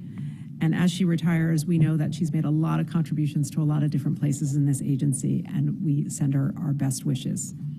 In the Public Safety and Homeland Security Bureau, we're saying goodbye to Ken Burley, who is a senior attorney in the Operations and Emergency Management Division, and he's retiring from the FCC after 25 years. Ken's not only a lawyer, but he's an electronics engineer who earlier in his career worked at Hughes Aircraft Company and Rockwell on missile laser guidance systems and the space shuttle. During his FCC career, Ken has worked on location and monitoring services and fixed point-to-point microwave service in the 39 gigahertz band. He also worked on public warning development and coordinated with FEMA on homeland security concerns regarding national telecommunications infrastructure. And he was among the first staff that we had in the Public Safety and Homeland Security Bureau, where he worked on incident management and continuity plans, as well as legal support for local number portability administration. Thank you, Ken. We'll miss you, and we wish you the best of luck in your next adventure. Okay, I swear to you, the last one. Pam Arluck is going to be retiring, and she's here, from the FCC service after 20 years in the Wireline Competition Bureau. During her time, she led not just one, but 2 different divisions in that bureau at the FCC. She worked as chief of the Competition Policy Division, responsible for rules reducing unwanted robocalls, designating 988 as the nationwide 3-digit number for mental health crisis and suicide prevention. She also led the pricing division, where she was responsible for reducing the cost of inmate calling service. A true Renaissance woman, Pam manages to balance knowledge and good humor. And I just said good humor, and I meant it. You see, Pam also moonlighted as a stand-up comic, grinding her way through open mic nights around the DC area just to take the edge off. I don't know, maybe we should try it. She's actually very well known at the FCC, not just for her stand-up tour, but also for sending off folks at retirement parties with rhymes. And so today we decided to end this with our own attempt. Pam, thanks for your service to the Commission. You have always valued the FCC's mission. Whenever we miss you and start to feel low, we'll stop by where the Comedy Club holds a stand-up show. And with that, there you go. I will keep my day job. Okay, one final note. As this year ends, I also want to take a moment to thank all the FCC staff who work every day to serve the public. We've accomplished so much over the past 12 months, and none of it would have been possible without the dedication of the tremendous public servants who make up this agency. I really hope the slower pace of the next week, allows everyone to enjoy some time with their families, friends, and loved ones, and make some new memories this holiday season. And with that, Madam Secretary, will you please announce the date for the Commission's next monthly agenda meeting? The next agenda meeting of the Federal Communications Commission is Thursday, January 26, 2023. Until then, we stand adjourned.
Audio check.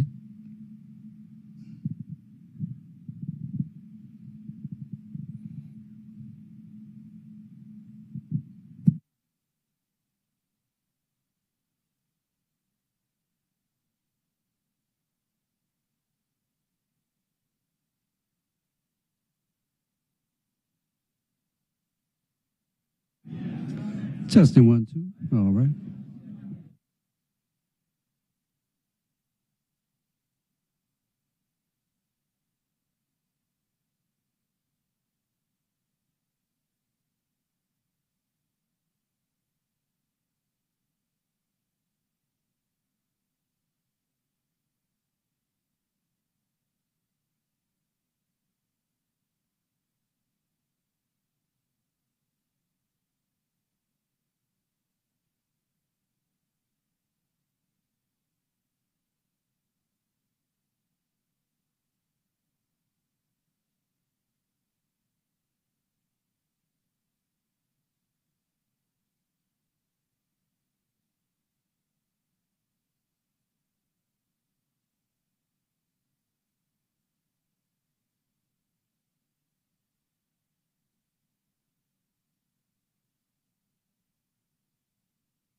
Good afternoon, everyone. Could we please move any outside conversations to the hallway, please?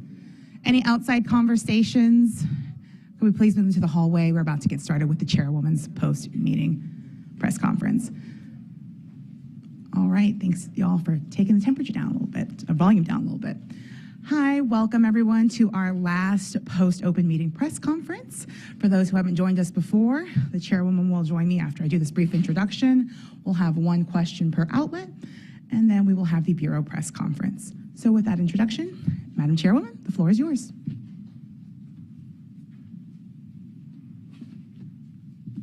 Thank you. It's the end of the year, so let's get started.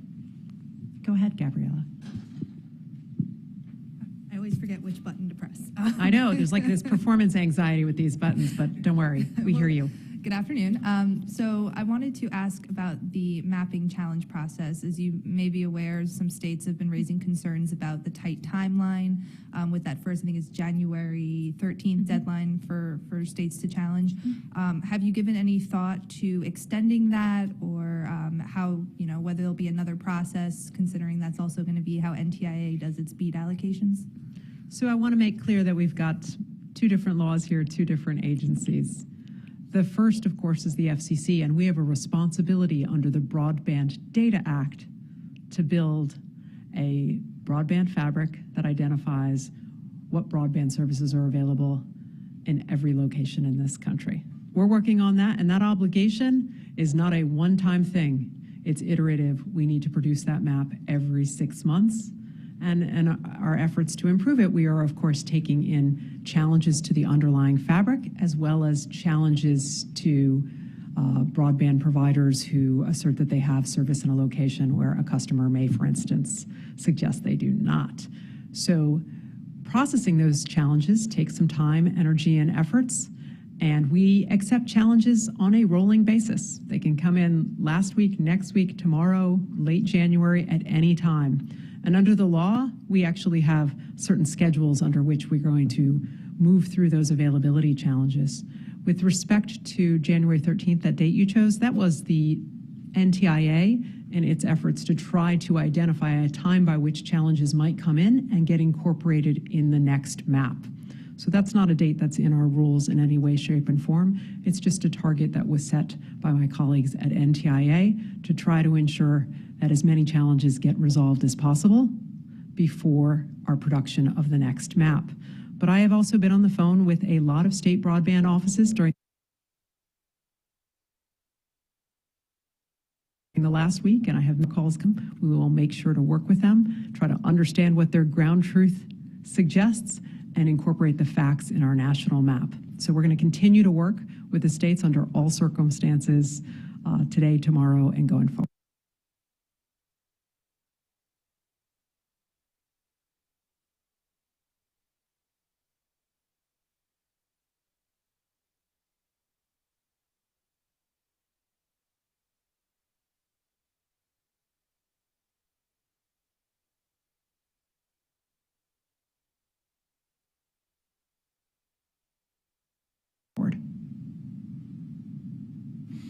Peter Sumler with MLEX. My question is, on two cases that are in front of you, is how you're cooperating with the Justice Department that both have second requests. One's on Tegna and one other on the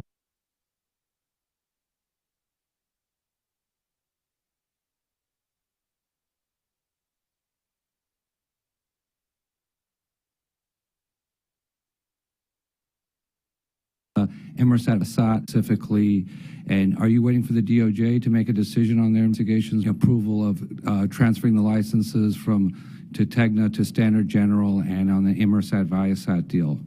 I'm familiar with both transactions, but it's not our practice to comment on pending applications. But just how it works, just in general, between the DOJ? It's not our practice to comment on the transactions pending before us.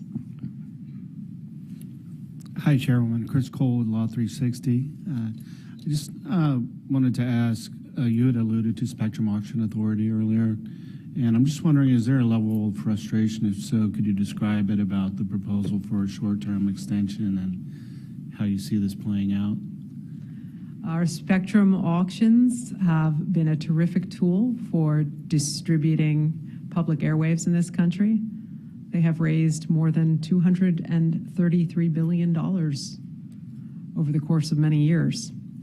I appreciate that Congress has taken note that continuing to have that authority will have revenue opportunities and will also ensure that the United States can continue to lead in commercial activity when it comes to making sure that the wireless economy has the infrastructure it needs to further develop. Good morning. Hi, Todd Shields with Bloomberg News. A group called Consumers Research has sued the Federal Communications Commission in court, saying that the Universal Service Fund is improperly set up, and they seek to, I guess, invalidate it. So are they right or wrong, and what should happen with the Universal Service Fund? As you may know, we just had oral argument on that case a few weeks ago, and the FCC defended the Universal Service Fund, which has been in place since the Telecommunications Act of 1996 and has been an important tool for the distribution of resources to make sure that we have comparable service in comparable places in rural, low-income, and high-cost regions of the country. It's an important tool for ensuring communications for everyone, everywhere, and the FCC defended it in court. What should happen to the fund? I'm not sure what you mean by what should happen to the fund. There's been debate about the funding, the increase of the contribution factor. There was a report by the FCC this summer that examined it, and at the end of this litigation, the litigation may not be successful, but it'll still be an issue going forward, what to do with the fund. So that's my broad question. I absolutely believe we're still going to have discussions about this going forward, and I do acknowledge that this court case and the decision that it yields is going to be an important part of that discussion.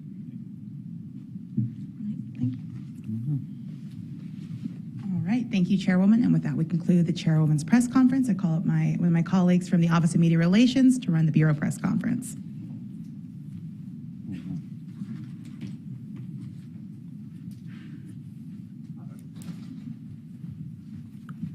So for the Bureau press conference, as usual, we're going to take questions on the items themselves that were voted, adopted today. So I'll just ask if there's any questions on each item. If there are, we'll call up the teams to take those questions. So are there any questions on the first item, the digital discrimination? Okay, so if the task force and anyone else can join me up here, CGB, who was involved in that, or whoever is the presenters.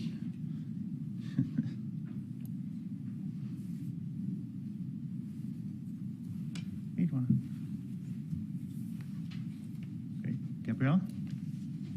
So I was hoping that you could clarify whether the item is proposing to define digital discrimination this way, or if it's seeking comment on whether it should be included. The disparate treatment and discriminatory impact standard, I was hoping you can provide some clarification on exactly how that would factor in to the definition. Hi. The item does propose a definition of digital discrimination of access and seeks comment on the proposed definition. The definition provides a framework, the proposed definition, and could be tailored in response to comments received in response to the NPRM. So there is a proposed definition, but the definition is subject to comment and to modification in light of comments that come in response to the NPRM.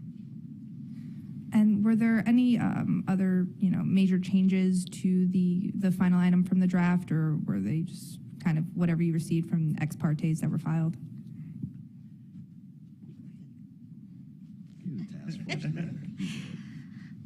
We made changes.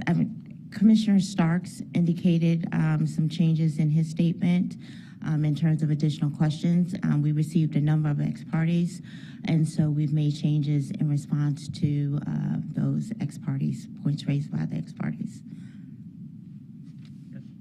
Peter Sun with MLEX.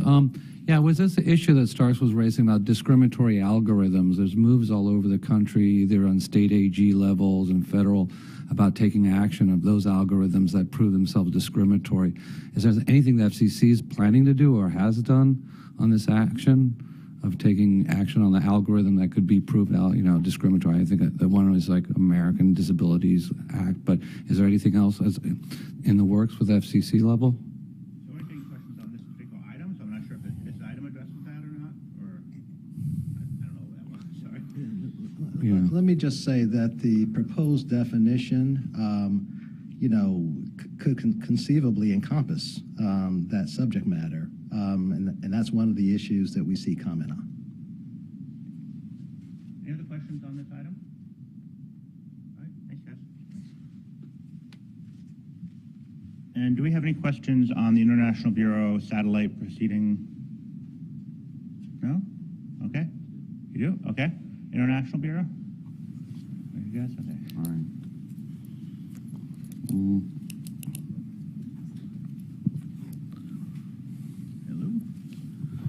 Okay. Peter? Yeah. The questions are regarding the Viasat-Inmarsat deal. Are the changes in CFIUS rulings going to make this easier and more difficult in the future when an international acquirer goes for a domestic satellite operator? That's not really relevant to this proceeding. I mean, it's all about licensing and transfer. It is sort of relevant. This particular item is not relevant. Okay. All right. Thanks. All right. Thanks. Anything else on this item? All right. Thanks, guys. All right. So next up is the 911 routing item. Any questions for the Public Safety Bureau on that item? Okay. Thank you. Thanks, team. And then the next item is the captioned phone call item. Okay. Is the CGB team Bureau? Great. Thanks.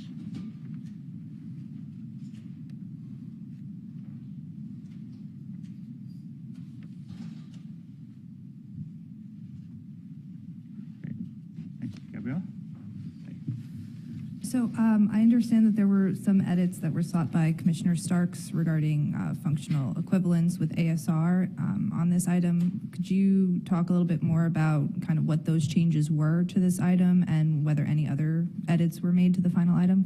Sure. Thanks for the question. I'm happy to defer to the DRO team who had those conversations.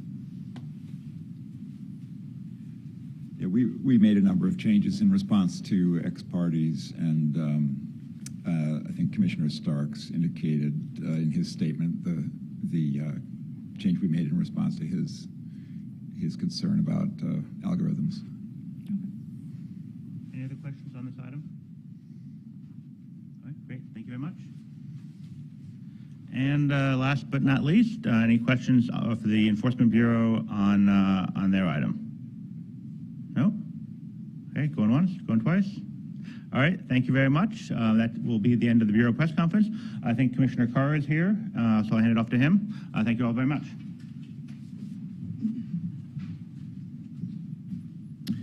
Thanks so much. Good to see you all again for the last press conference, hopefully, of the year. So happy holidays to everybody. I think since we last had a press conference, I completed a trip to Taiwan, which is really productive. Got to meet with my regulatory counterparts there and continue to deepen the partnership between the U.S. and Taiwan, which I think is very important at this moment as the CCP continues to saber rattle towards the island. In fact, since my trip to Taiwan, I had a chance to host my counterparts there from the NCC, their version of the FCC, here at the FCC. So again, really glad to see us continue to deepen our partnership, including on cybersecurity, network resiliency, and those issues.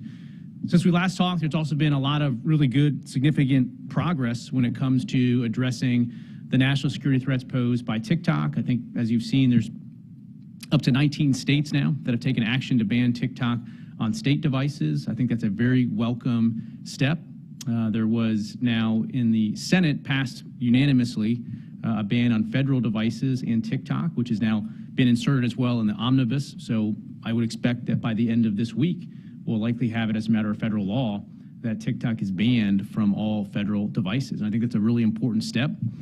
It's a step that, goes beyond merely saying that federal devices shouldn't have social media on it. It's a unique determination as to TikTok. And I think that reflects, in my view, the very unique national security threat that the app poses. And this is a view that's shared by the Biden administration's national security officials. If you look, CIA Director Burns recently said that there's genuine concerns with TikTok. If you look at the Director of National Intelligence, Avril Haines, she's agreed that parents should be concerned. And FBI Director Chris Wray has said that the FBI has very serious concerns. And I think the mounting concerns, not just about national security, but about parents, is something that's really important to highlight. So I've been pleased to see the progress that's been made there. And of course, there's now a bipartisan bill in the House that will go beyond a federal device ban and make a nationwide ban. And so I think this puts in stark contrast the need for the Biden administration to complete its ongoing Treasury review and do so in a way that doesn't compromise U.S. national security. So with that, happy to take some questions.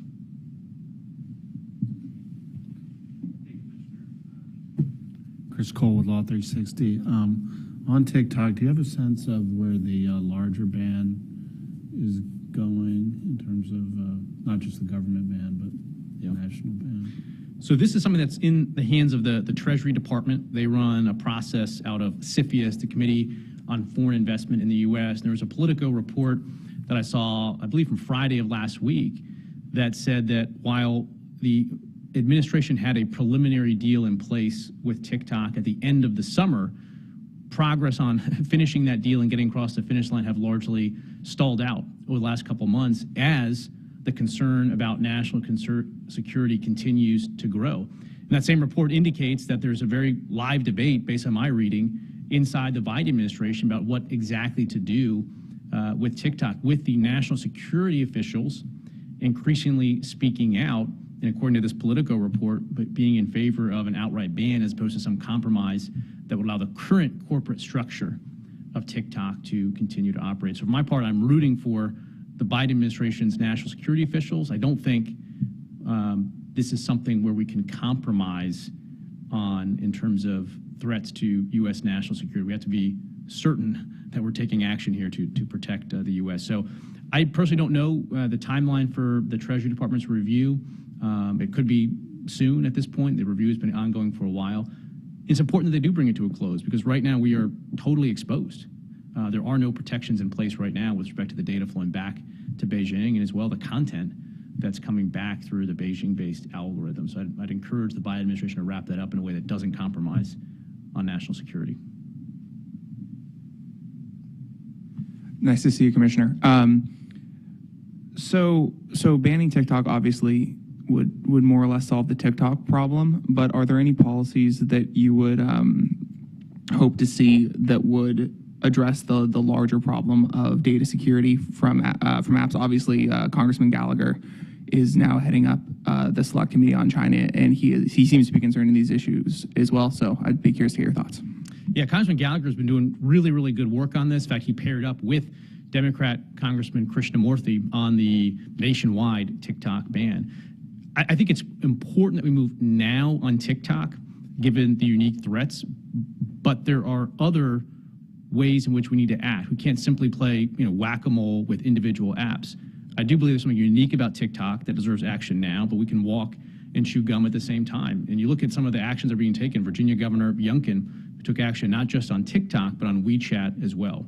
So there is a broader process that we need to put in place that addresses the potential data flows back into China more broadly. I think that's going to be an important piece of it. But TikTok right now is a very serious threat for which there's a lot of momentum to take action. So we need to do that. Hi, Commissioner. So I have a question on mapping.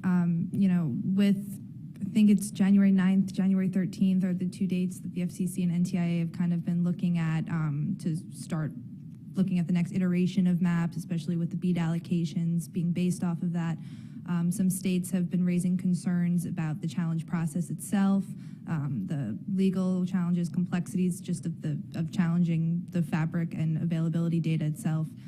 What do you think the FCC should be doing to help states make sure that they are, challenging everything to the best that they can, getting the right data in time as, all this money is going to be coming out the door in the next 6 months to a year? Yeah, well, we have to get this right. I mean, that's my bottom line. We got to get it right. We got a lot of money on the line, as you indicated, $40+ billion. We need to get that money out the door pursuant to accurate maps to make sure that we're not overbuilding, that we're not missing communities that still have 0 megabits over 0 megabits. So as we look at all of these issues that you've raised, our guide star has to be to get this right. Yeah, I wanted to also ask on one of the items today that you voted on with the digital discrimination item.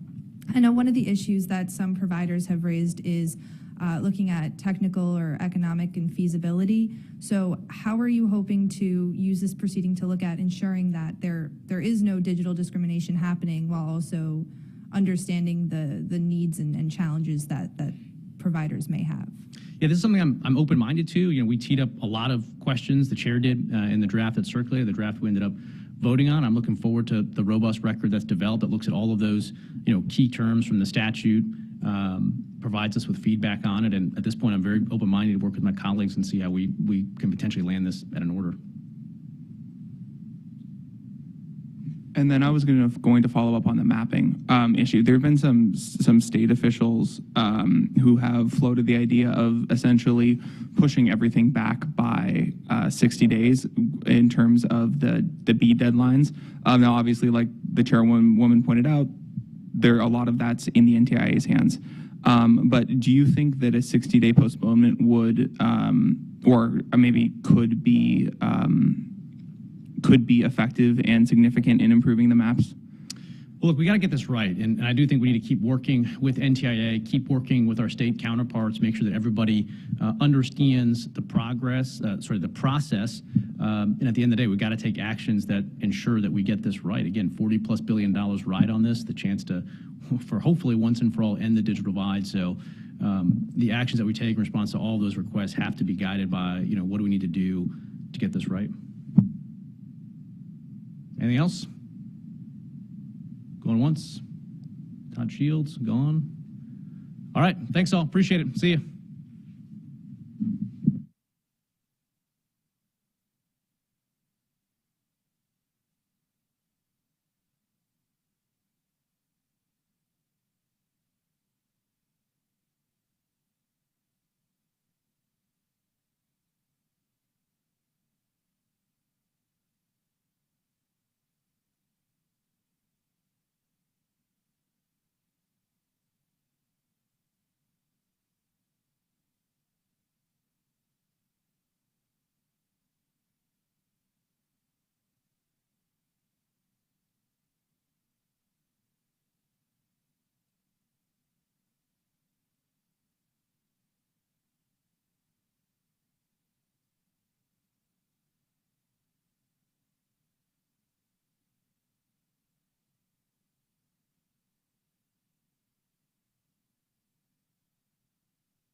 All right, welcome to what is going to be the short but sweet November 2022 open meeting of the Federal Communications Commission. Today, we just have 3 items on our monthly meeting agenda.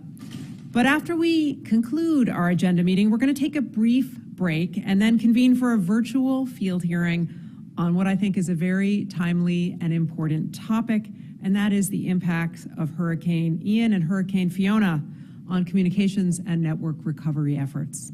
Madam Secretary, would you please introduce our agenda today? Thank you, Madam Chairwoman. Good morning to you and good morning, Commissioners. For today's meeting, you will hear 3 items for your consideration. First, you will consider a report and order to promote public safety by ensuring that 911 call centers receive timely and useful notifications of disruptions to 911 service.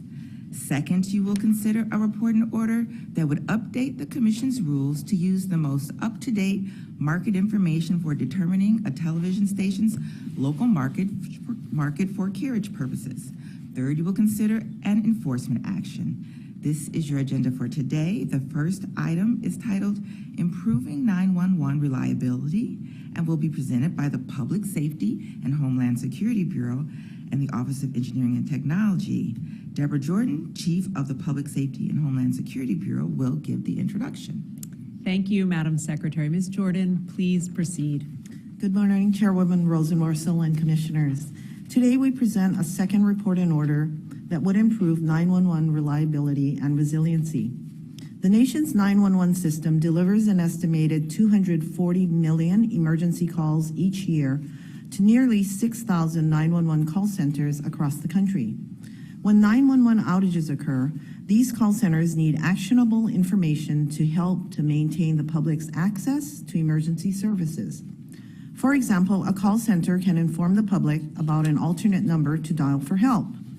If that doesn't happen, however, a call for help may result in a fast, busy signal or go unanswered, putting lives at risk. Simply put, by ensuring that 911 call centers have situational awareness about 911 outages, can strengthen our 911 system, promote public safety, and save lives. Now to present today's item, with me today from the Public Safety and Homeland Security Bureau is Austin Randazzo, Associate Bureau Chief, William Kang, Deputy Bureau Chief, Division Chief, and Scott Cinnamon, Attorney Advisor in the Bureau's Cybersecurity and Communications Reliability Division. I would like to thank the Bureau staff who worked on this item, as well as other bureaus and offices that contributed. Now to Mr. Cinnamon, who will present the item. Thank you, Chief Jordan. Good morning, Chairman Rosenworcel and Commissioners. Today's second report and order adopts rules to ensure that 911 special facilities, including 911 call centers, receive timely and actionable information about 911 services outages that may affect them.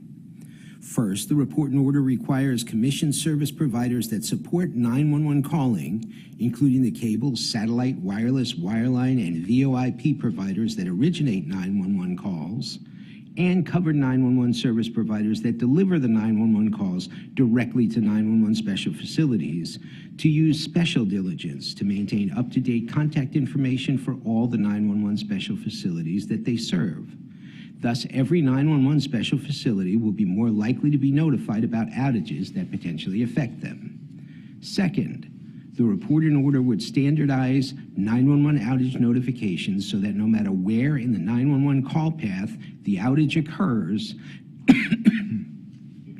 911 special facilities receive the same actionable content through notifications issued via the same means, with the same timing, and with the same frequency.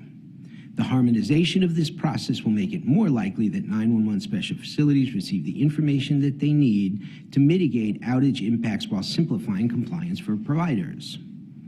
Third, the report and order maintains our annual cadence for covered 911 service providers to file system reliability certifications with the Commission. These certifications provide the Commission with information from each provider concerning certain auditing, backup power, and diversity audits. As the United States 911 system transitions to next generation 911, these annual certifications would help ensure that 911 remains reliable during that process. And finally, we adopt a new rule requiring covered 911 service providers that cease operations to notify the Commission of this event, allowing Commission staff to focus its 911 reliability certification process where it's needed. The Bureau recommends adoption of the report and order and requests editorial privileges for technical and conforming edits. Thank you. Thank you. We'll now hear comments from the bench. We will start with Commissioner Carr. Thank you so much to the team for all the work on this. As one of my good friends once said, you may only call 911 once in your life, but it'll be the most important call you ever make. And I definitely echo that sentiment. 911 needs to be the least likely connection of all to fail. And a lot of times there's been some pushback on our efforts to strengthen the resiliency of 911, to have more reporting obligations. And sometimes people say, well, what's the point? What can be done even if we were to go to the cost of providing this extra information? There's a lot that can be done. And we see that all the time with PSAPs that can reroute, that can offer alternative numbers for people to call. And so I think it's really helpful that we're moving forward with this type of actionable information for 911 call centers. And want to thank the chairwoman for her sort of long-term commitment to improving public safety 911 services. She's been a strong leader on those, and I'm glad she's identified and moved forward with this item. So thanks. Thank you. Now Commissioner Starks. Yes, thank you, Madam Chairwoman. Americans need and deserve reliable access to emergency services, and that's why we've worked so hard at the Commission to expand access to 911, improve location and callback information, strengthen network resilience, and enhance situational awareness when our networks do come down. There's plenty to do to make 911 state of the art, but as we reimagine the 911 services, of course, for tomorrow, we must continue to find ways to improve the system as it currently works today. And so that's what we're doing here with this order, enhancing speed by making sure that all providers know to report outages as soon as possible, but no later than 30 minutes after discovery. We're saving effort by ensuring that public safety officials receive outage notifications the same way and with more actionable content. We're increasing awareness by requiring providers to keep public safety officials in the loop as they work to restore the network. And we're also avoiding error by requiring providers to maintain up-to-date contact information before realizing in the throes of an actual outage that they have a message delivery problem. These are all important steps. Just last week, I visited a public safety answering point in my hometown of Kansas City, and what I saw, of course, is that they are working extremely hard, improving emergency call routing, migrating to next-gen infrastructure, enhancing data and mapping capabilities. They're training up their workforce, and in many areas, as we hear chronically here, dealing with significant staff shortages. But they're also working hard to secure their networks in the face of cyber threats, including ransomware attacks. The last thing, of course, that they need is to be left in the dark when a carrier's network comes down. Imagine you're the public safety official responsible for dispatching potentially life-saving assistance to the public, and yet you don't even know that the public can't reach you. And when communications will be restored because a provider fails its obligation to act with urgency that a network outage deserves. Or perhaps you learn about the outage in time, but find yourself scrambling to get more information, an update from the carrier as you're simultaneously figuring out how to adapt. All of this may seem unthinkable, but unfortunately, events like this have happened before. So we must continue to fine-tune our rules. Thank you to the chair, as was said, for leading the way on this. It has my strong support. Thank you. Thank you. Commissioner Symington. Thank you. I'm happy to support this item, which will make consumers' access to 911 more reliable and any issues more transparent. It will also allow first responders to know to use alternative means to remain in contact with the public when there's a 911 outage. I'd like to thank the chairwoman for her continued advocacy of this issue, and of course our professional staff for their commitment to seeing this issue through. Thank you, Commissioner. So roll back to the summer of 2020 when the COVID pandemic was new. There was also a 911 outage across the country. and it lasted more than 12 hours. Now, during this outage, more than 23,000 people called emergency centers and failed to connect. So that's 23,000 people calling because they witnessed an accident, a life was in danger, or the straight up unthinkable occurred and they had nowhere else to turn. Now, according to a report from the FCC, this outage was the result of an equipment failure that was exacerbated by a network routing misconfiguration and also magnified by a software flaw. In other words, this was what we call a sunny day outage. Those are the outages we don't see coming. They occur when the public least expects them. It is just so important for carriers to work to prevent these outages, and if they do occur, it is absolutely vital that our 911 call centers get accurate information about what is happening and get that information in a timely way. That's why today we are adopting rules to harmonize reporting requirements involving 911 call centers. We are standardizing the information that providers need to share with public safety answering points so that our 911 facilities are in the know when service outages occur. The steps we take here are important because when it comes to 911, acting quickly matters and being accurate matters. This is true in all circumstances, but especially valuable with sunny day outages.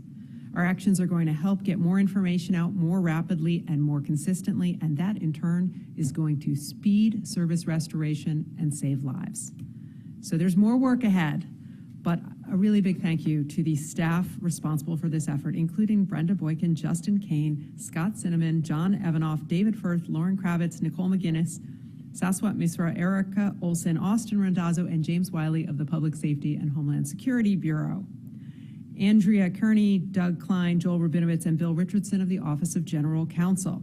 Eric Ehrenreich, Matthew Gibson, Jason Kolofsky, Jeremy Marcus, Elizabeth Muma, Raphael Snader, and Ashley Tyson of the Enforcement Bureau, Mark Montano, Emily Talaga, and Alex Yankovic from the Office of Economics and Analytics, Heather Hendrickson, Ethan Jeans, Charles Mathias, and Haley Steffen from the Wireless Telecommunications Bureau, Elizabeth Dragula and Zachary Ross from the Wireline Competition Bureau, and Maura McGowan, Joy Ragsdale, and Chana Wilkerson from the Office of Communications Business Opportunities. And with that, we will proceed to a vote on the item. Commissioner Carr? Approve. Commissioner Starks? Approve. Commissioner Symington? Approve. The chair votes aye. The item is adopted with editorial privileges as requested. Madam Secretary, please announce the next item on today's agenda. Madam Chairwoman and Commissioners, item 2 on your agenda is titled Updating Resources Used to Determine Local TV Markets and will be presented by the Media Bureau, and Holly Sauer, Chief of the Bureau, will give the introduction.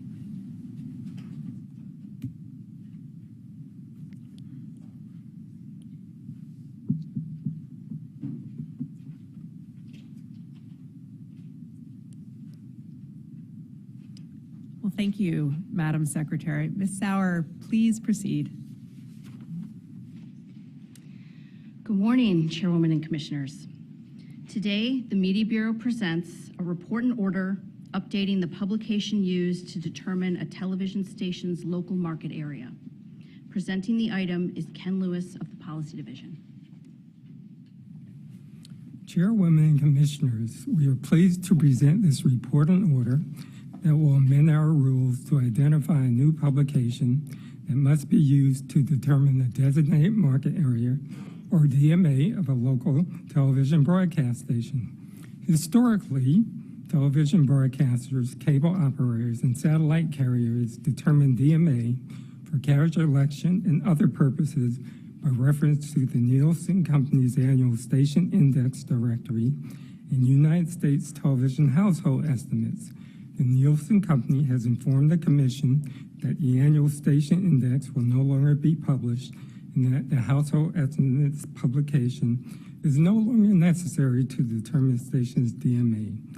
Nielsen also explained that the annual Station Index has been replaced by a monthly local TV station information report, a local TV report, which generally contains the same information but is published monthly.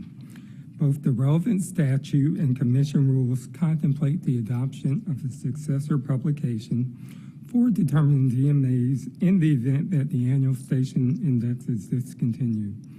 The report and order therefore revises the rules to identify the local TV report As that successor publication, commenters unanimously supported this conclusion, explaining that there is currently no viable alternative in the market. The report and order also specifies the local TV report published in the October 2 years prior to each triennial carriage election as a successor publication to be used to determine stations' DMA, as well as for determining the local market of broadcast television stations more generally. Finally, in response to competitive concerns raised by Commissioner Simonton regarding the Commission's reliance on Nielsen data, the report and order finds it premature to initiate a proceeding at this time. Instead, the item commits to monitoring the broadcast audience measurement market and encouraging stakeholders to keep us appraised of changes in the market. The Media Bureau recommends that the Commission adopt the report and order and request editorial privileges to make any necessary technical or conforming edits. Thank you. Thank you. We'll now hear comments from the bench. Commissioner Carr. Thank you to the team for your work on this, and I also want to recognize the leadership of Commissioner Simonton on the broader questions about competition in the media data segment of the market. I look forward to his continued work on those issues. As to this particular item, obviously a necessary update to our rules, so thanks to the team for the work on this. Thanks. Commissioner Starks. Yes, echo those sentiments. Thank you to the team for the hard work.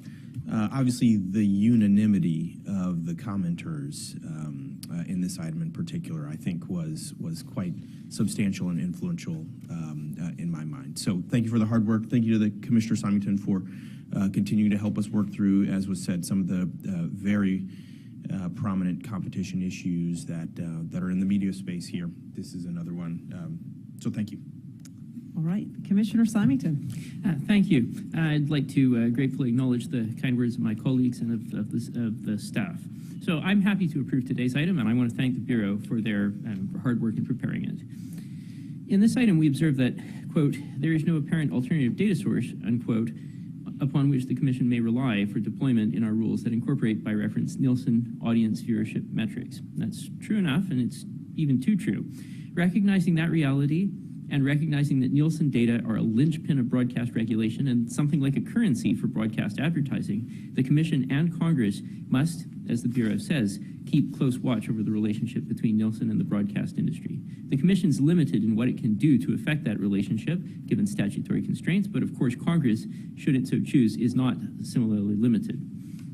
As I noted in my first statement on this topic, I'm not certain that any extraordinary legal intervention is required here, but critical examination is appropriate, as it would be for any firm holding a de facto monopoly blessed by Congress and implemented explicitly by the Commission over a vital service necessary to a certain class of the Commission's regulatees. In fact, you might say that that's been in the Commission's DNA since the beginning. So, my interest here is coming out of that. I'm pleased to have been afforded the opportunity to engage in dialogue with Nielsen and expect to continue to do so. I'm also in dialogue with the broadcasters and expect to continue to work with them to encourage, wherever possible, the health and success of a vital culture and economic institution. I don't know what would have happened had Nielsen not been written into the Commission's regulations by statute. Perhaps it would have emerged as a dominant market actor organically. It's hard to know now, but we can perhaps draw a lesson in the future, and where the Commission has some leeway to act, we should be as mindful as possible of our powerful role as an economic catalyst and should strive to incent market competition wherever possible. Thanks very much. Thank you, Commissioners. It is such a good time to be a viewer. Watching what you want, when you want it, has never been easier. But with so much video content out there, broadcast television still plays an important part of our evolving media landscape. That's because it is uniquely local and anchored in a signal that serves a community and provides its viewers with a special mix of real-time local news, information, and entertainment. Of course, broadcast stations have changed as viewers and their expectations have evolved. For starters, they are no longer limited to reaching their viewers just over the air. Today, most viewers of local broadcast television watch it through a cable or satellite system. And getting on the channel lineup of these systems now often takes place through retransmission consent negotiation. As part of this negotiation process, cable and satellite systems have long used Nielsen's annual station index directory to help determine each station's local market for carriage purposes. Now that publication of this essential directory has ceased, we got to make sure that a successor is put in place. And to do so earlier this year, we started a rulemaking to determine just what that successor should be. And today we are bringing this effort to a close with a determination that Nielsen's local TV report meets the requirements in our rules and the law. Now, after reviewing the record, we're confident that this new report contains what is necessary to determine the local market for each full-power television station. And I think it will also continue to make it possible for broadcasters to serve their communities with local news, information, and entertainment that their viewers want and need. So thank you to a lot of people who worked on this effort, including Commissioner Symington, as well as Ken Lewis, Lyle Elder, Maria Malarkey, and Nancy Murphy from the Media Bureau, Kim Marchuch, Mark Montano, and Andrew Wise from the Office of Economics and Analytics, and Susan Aaron, Dave Konskow, and William Richardson from the Office of General Counsel. And with that, we will proceed to a vote on the item. We'll start with Commissioner Carr. Approve. Commissioner Starks. Approve. Commissioner Symington. Approve. And the chair votes aye. The item's adopted with editorial privileges as requested. Madam Secretary, can you announce the next item on today's agenda? Madam Chairwoman and Commissioners, item 3 on your agenda is an enforcement action presented by the Enforcement Bureau. Michael Karowitz, Deputy Chief of the Bureau, will give the introduction.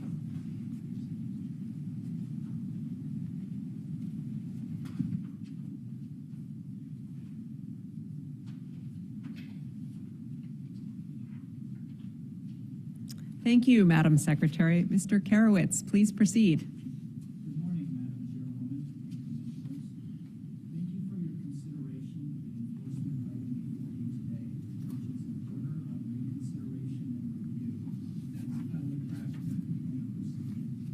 Please turn on your microphone. Good morning, Madam Chairwoman and Commissioners. Thank you for your consideration of the enforcement item before you, which is an order on reconsideration and review in the poll attachment complaint proceeding, AT&T North Carolina and AT&T South Carolina versus Duke Energy Progress, LLC.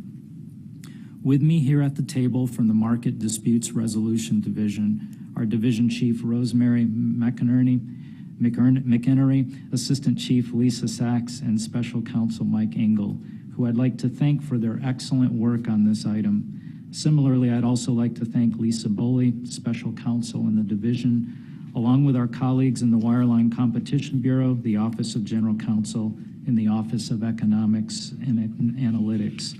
Mike will now present the item. Thank you, Michael. Good morning, Madam Chairwoman and Commissioners. This item concerns an order the Enforcement Bureau issued in September 2021 resolving a formal complaint that AT&T brought against Duke Energy Progress under Section 224 of the Communications Act relating to utility poles in North and South Carolina. The Bureau order granted AT&T's complaint in part, concluding that the rates Duke charged AT&T for pole attachments under the parties' joint use agreement were unjust and unreasonable. The order on reconsideration and review resolves Duke Energy's petition for reconsideration and AT&T's application for review, each of which challenges various aspects of the Bureau order. The order on reconsideration and review denies Duke Energy's petition for reconsideration and finds, among other things, that 1, the parties' joint use agreement is subject to review under both the Commission's 2018 pole attachment order and the 2011 pole attachment order. 2, AT&T is entitled to a rate that does not exceed the old telecom rate, meaning the telecom rate in place prior to the 2011 pole attachment order, for the entire period covered by AT&T's complaint. 3, in calculating the pole attachment rate, Duke may not charge AT&T for the 3 feet of safety space on the poles because of long-standing Commission orders holding that the safety space is for the benefit of the electric utility, not communications attachers. And 4, any refunds of overpayments are governed by the 3-year limitations period for breach of contract actions in North and South Carolina based on the borrowing rule established in prior Commission cases, which looks to the law of the state where the utilities poles are located. The order before you also denies AT&T's application for review, finding that contrary to AT&T's claims, the Bureau order reasonably determined that the parties' joint use agreement provides AT&T with material advantages over other attachers, and thus AT&T was not entitled to the lower telecom rate that Duke charges competitive attachers. The order further finds that the Bureau properly relied on a survey supplied by Duke to determine an input for the old telecom rate formula. At AT&T's request, the order clarifies that the Bureau order only requires the parties to modify the joint use agreement to conform to the Commission's rulings and does not require negotiation of an entirely new agreement. The Enforcement Bureau asked the Commission to adopt this item and to grant staff editorial privileges and conforming edits. Thank you. Thank you. We'll now hear comments from the bench. Commissioner Carr. Thanks so much to the team for the work on this. I appreciate it. Thanks. Commissioner Starks. Yes, this has my support, but more holistically, wanted to thank EB for its hard work. The Market Disputes Resolution Division as well frequently finds itself working on some of the thicket and thorny issues, and so always happy to recognize between parties nonetheless as well. And so I think this is a good example of the hard work that you all do, and glad to publicly recognize that, so thank you. Well said. Commissioner Symington. Thank you. I'd also like to express my appreciation to the Enforcement Bureau. No other comments at this time. All right, I got comments. Thanks to the bipartisan infrastructure law, we now have the largest effort to connect everyone everywhere in this country to high-speed broadband, no matter who they are or where they live. That's because in the United States, we are investing $65 billion in network deployment, affordability, and availability. It's nothing less than a generational commitment to connecting all. Now, grand plans in Washington are one thing. The real work takes place on the ground. You see it clearly in the jobs and the infrastructure that is being built all around us. And when it comes to broadband, this infrastructure often takes the form of fiber optic cable that is strung from utility poles. Now, many of these poles are owned by local electric companies and phone companies, but when they are used to deploy broadband, other companies can need access to these facilities. Now, Congress has long recognized that fair access to these poles is important. Providing this access on fair terms helps all kinds of providers build and maintain modern communications networks. That's why Section 224 of the Communications Act gives this agency authority to oversee the rates, terms, and conditions of pole attachments. That also includes the power to adjudicate disputes between pole owners and attachers. Today we do just that. We resolve a dispute between an electric utility and the local telephone company regarding what is known as a joint use agreement, under which each entity can use the other's poles. Now, the details are complicated, but the message really at a high level is simple. The FCC stands ready to do what it can to provide certainty so that disputes like these are resolved, poles are accessed, and high-speed networks are built. And for their work on these important and complicated infrastructure issues, I want to thank Lisa Bohley, Michael Karowitz, Loyan Egal, Michael Engel, Rosemary McHenry, Lisa Sachs, and Raphael Snyder from the Enforcement Bureau, Rick Mallon, Bill Richardson, and Derek Yeo from the Office of General Counsel, Eugene Kiselev, Richard Kwiatkowski, and Kim Makach from the Office of Economics and Analytics, and Matt Collins, Adam Copeland, and Michael Ray from the Wireline Competition Bureau. And with that, would any of my colleagues like to make announcements at this time? Let's start with you, Commissioner Carr. Commissioner Starks. None for me. Commissioner Symington. None for me. Thank you, Madam Chairwoman. Okay, you are not lucky with me. So before we adjourn, I want to make a few announcements. Now, at the start, I said that this... Yes. Did we vote to approve on the last one? We haven't voted to approve on the last one. I'm moving so fast through this. We're going to roll back. All right, at this time, we'll take a vote on item number 3. Commissioner Carr. Approve. Approve. Approve. All right, good enough for you, Madam Secretary? All right, something less than perfect, but thank you for that. Okay. You vote And the chair votes aye. We are just trying to run through things today at lightning speed. You got to keep us on our toes. Okay. So at the start, I called this meeting short but sweet, and I'm clearly trying to make it shorter than required. But anyway, it's been just that, and that's in part because right after this, we are going to be reconvening for a special hearing on storms and communications recovery in light of what we learned from Hurricane Ian and Hurricane Fiona. On top of that, I want to note that I really appreciate the work of the staff this week and my colleagues and their staff on 3 items with big statutory deadlines that involved big issues that we adopted this week and will be released in short order. And those involve broadband nutrition labels, data collection in the Affordable Connectivity Program, and national security updates to the equipment authorization process under the Secure Equipment Act. We have been busy. And with that, I would like to just call out a few retirements among us. This month, the Commission celebrated the 25-year career in public service of Vienna Jordan, who is a public utility specialist in the Wireline Competition Bureau's Pricing Policy Division, and she is retiring this month. Now, she began her career with the Commission in 1997 in what was then called the Tariff Branch of the Common Carrier Bureau. And she continued this role with the Pricing Policy Division of what's now called the Wireline Competition Bureau.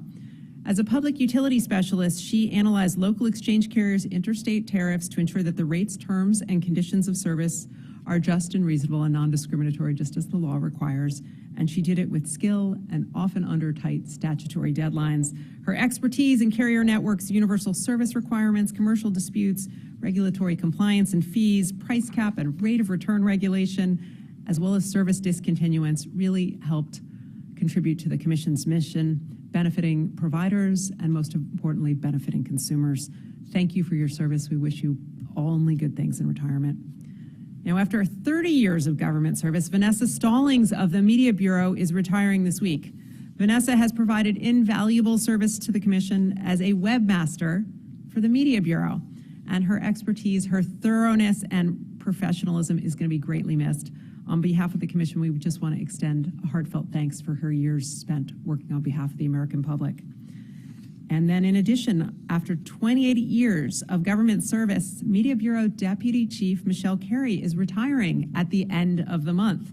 Michelle began her FCC career in the enforcement division of what was then called the Common Carrier Bureau back in 1994. Since then, she served in a whole bunch of roles at the agency, including Chief of the Competition Policy Division of the Wireline Competition Bureau, Deputy Chief of the Wireline Competition Bureau, Senior Legal Advisor to Chairman Kevin Martin, and for the last 12 years, she's been in the Media Bureau, including serving as its chief from 2017 to a little bit earlier last year. Michelle is widely respected inside and outside the FCC for her knowledge of Commission policy and practice. In fact, this summer, she received the Excellence in Government Service Award from the Federal Communications Bar Association. Now, that's an award that recognizes longtime federal workers who are dedicated to the pursuit of excellence in public service. So thank you, Michelle, for a worthy career from all of your FCC colleagues. And I need to mention that when I started at the agency, she was my boss. So best wishes, Michelle, as you begin life's next chapter. And finally, I want to make note of the retirement of an Office of General Counsel stalwart, and that is Linda Oliver. She is Associate General Counsel and the head of the Office of General Counsel's Administrative Law Division, and she is retiring at the end of the month. Now, Linda loves this agency and administrative law. She started her career here by providing service as a legal advisor to Commissioner Irvin Dugan, and then she spent... All right. Oh, there, we brought her up. I'm like, that was not as funny as I thought. All right. Then she spent 2 decades as a partner at a law firm practicing communications law, where she was one of the pioneering working mothers and later led professional development efforts at the firm. And for the last 7 years, she has led the legal team that provided legal counsel and advice to commissioners, bureaus, and offices on a wide range of the thorniest matters. If it was significant, complicated, or critical to our nation's digital future, Linda touched it and made it better. From the Affordable Connectivity Fund and broadband infrastructure to privacy and competition. Now, in addition to her remarkable work in the Office of General Counsel, Linda is especially proud of her time leading the Commission's modernization of the Rural Health Care Program and the support that that program has come to bring for broadband and telehealth. Linda, that's a tremendous legacy. We thank you for your service. Wish you all kinds of happiness as you start a new chapter and hopefully get to spend some quality time with your grandchildren. You're going to be missed. All right, Madam Secretary, I'm trying to rush, so will you please announce the next date for the Commission's monthly agenda meeting? The next agenda meeting of the Federal Communications Commission is Monday, December 21st, 2022. Until then, we stand adjourned.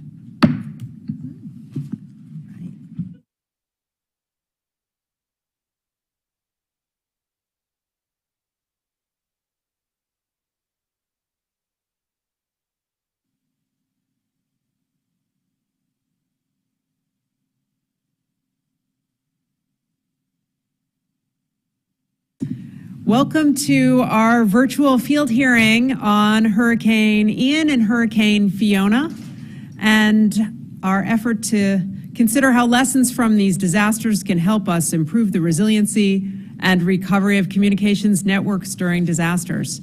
Now, Hurricane Ian was one of the deadliest storms to hit Florida during the last century. It caused tens of billions of dollars in property damage. It also struck less than 2 weeks after Hurricane Fiona left the entire island of Puerto Rico without power. The FCC committed significant resources to the affected areas to help ensure communications recovered quickly. Let me tell you just a little bit about that because the staff work was downright heroic. We sent teams down early to do a baseline survey of communications, which helps everyone better understand post-storm recovery. Some of those staff had to ride out Hurricane Ian at the Sarasota Police Department without voice communications or power, but they were able to stand up a Wi-Fi link to help keep sending critical information to those who needed it. Now, during both storms, we put out multilingual consumer communications tips, tailored media advisories, and made downloadable public service announcements.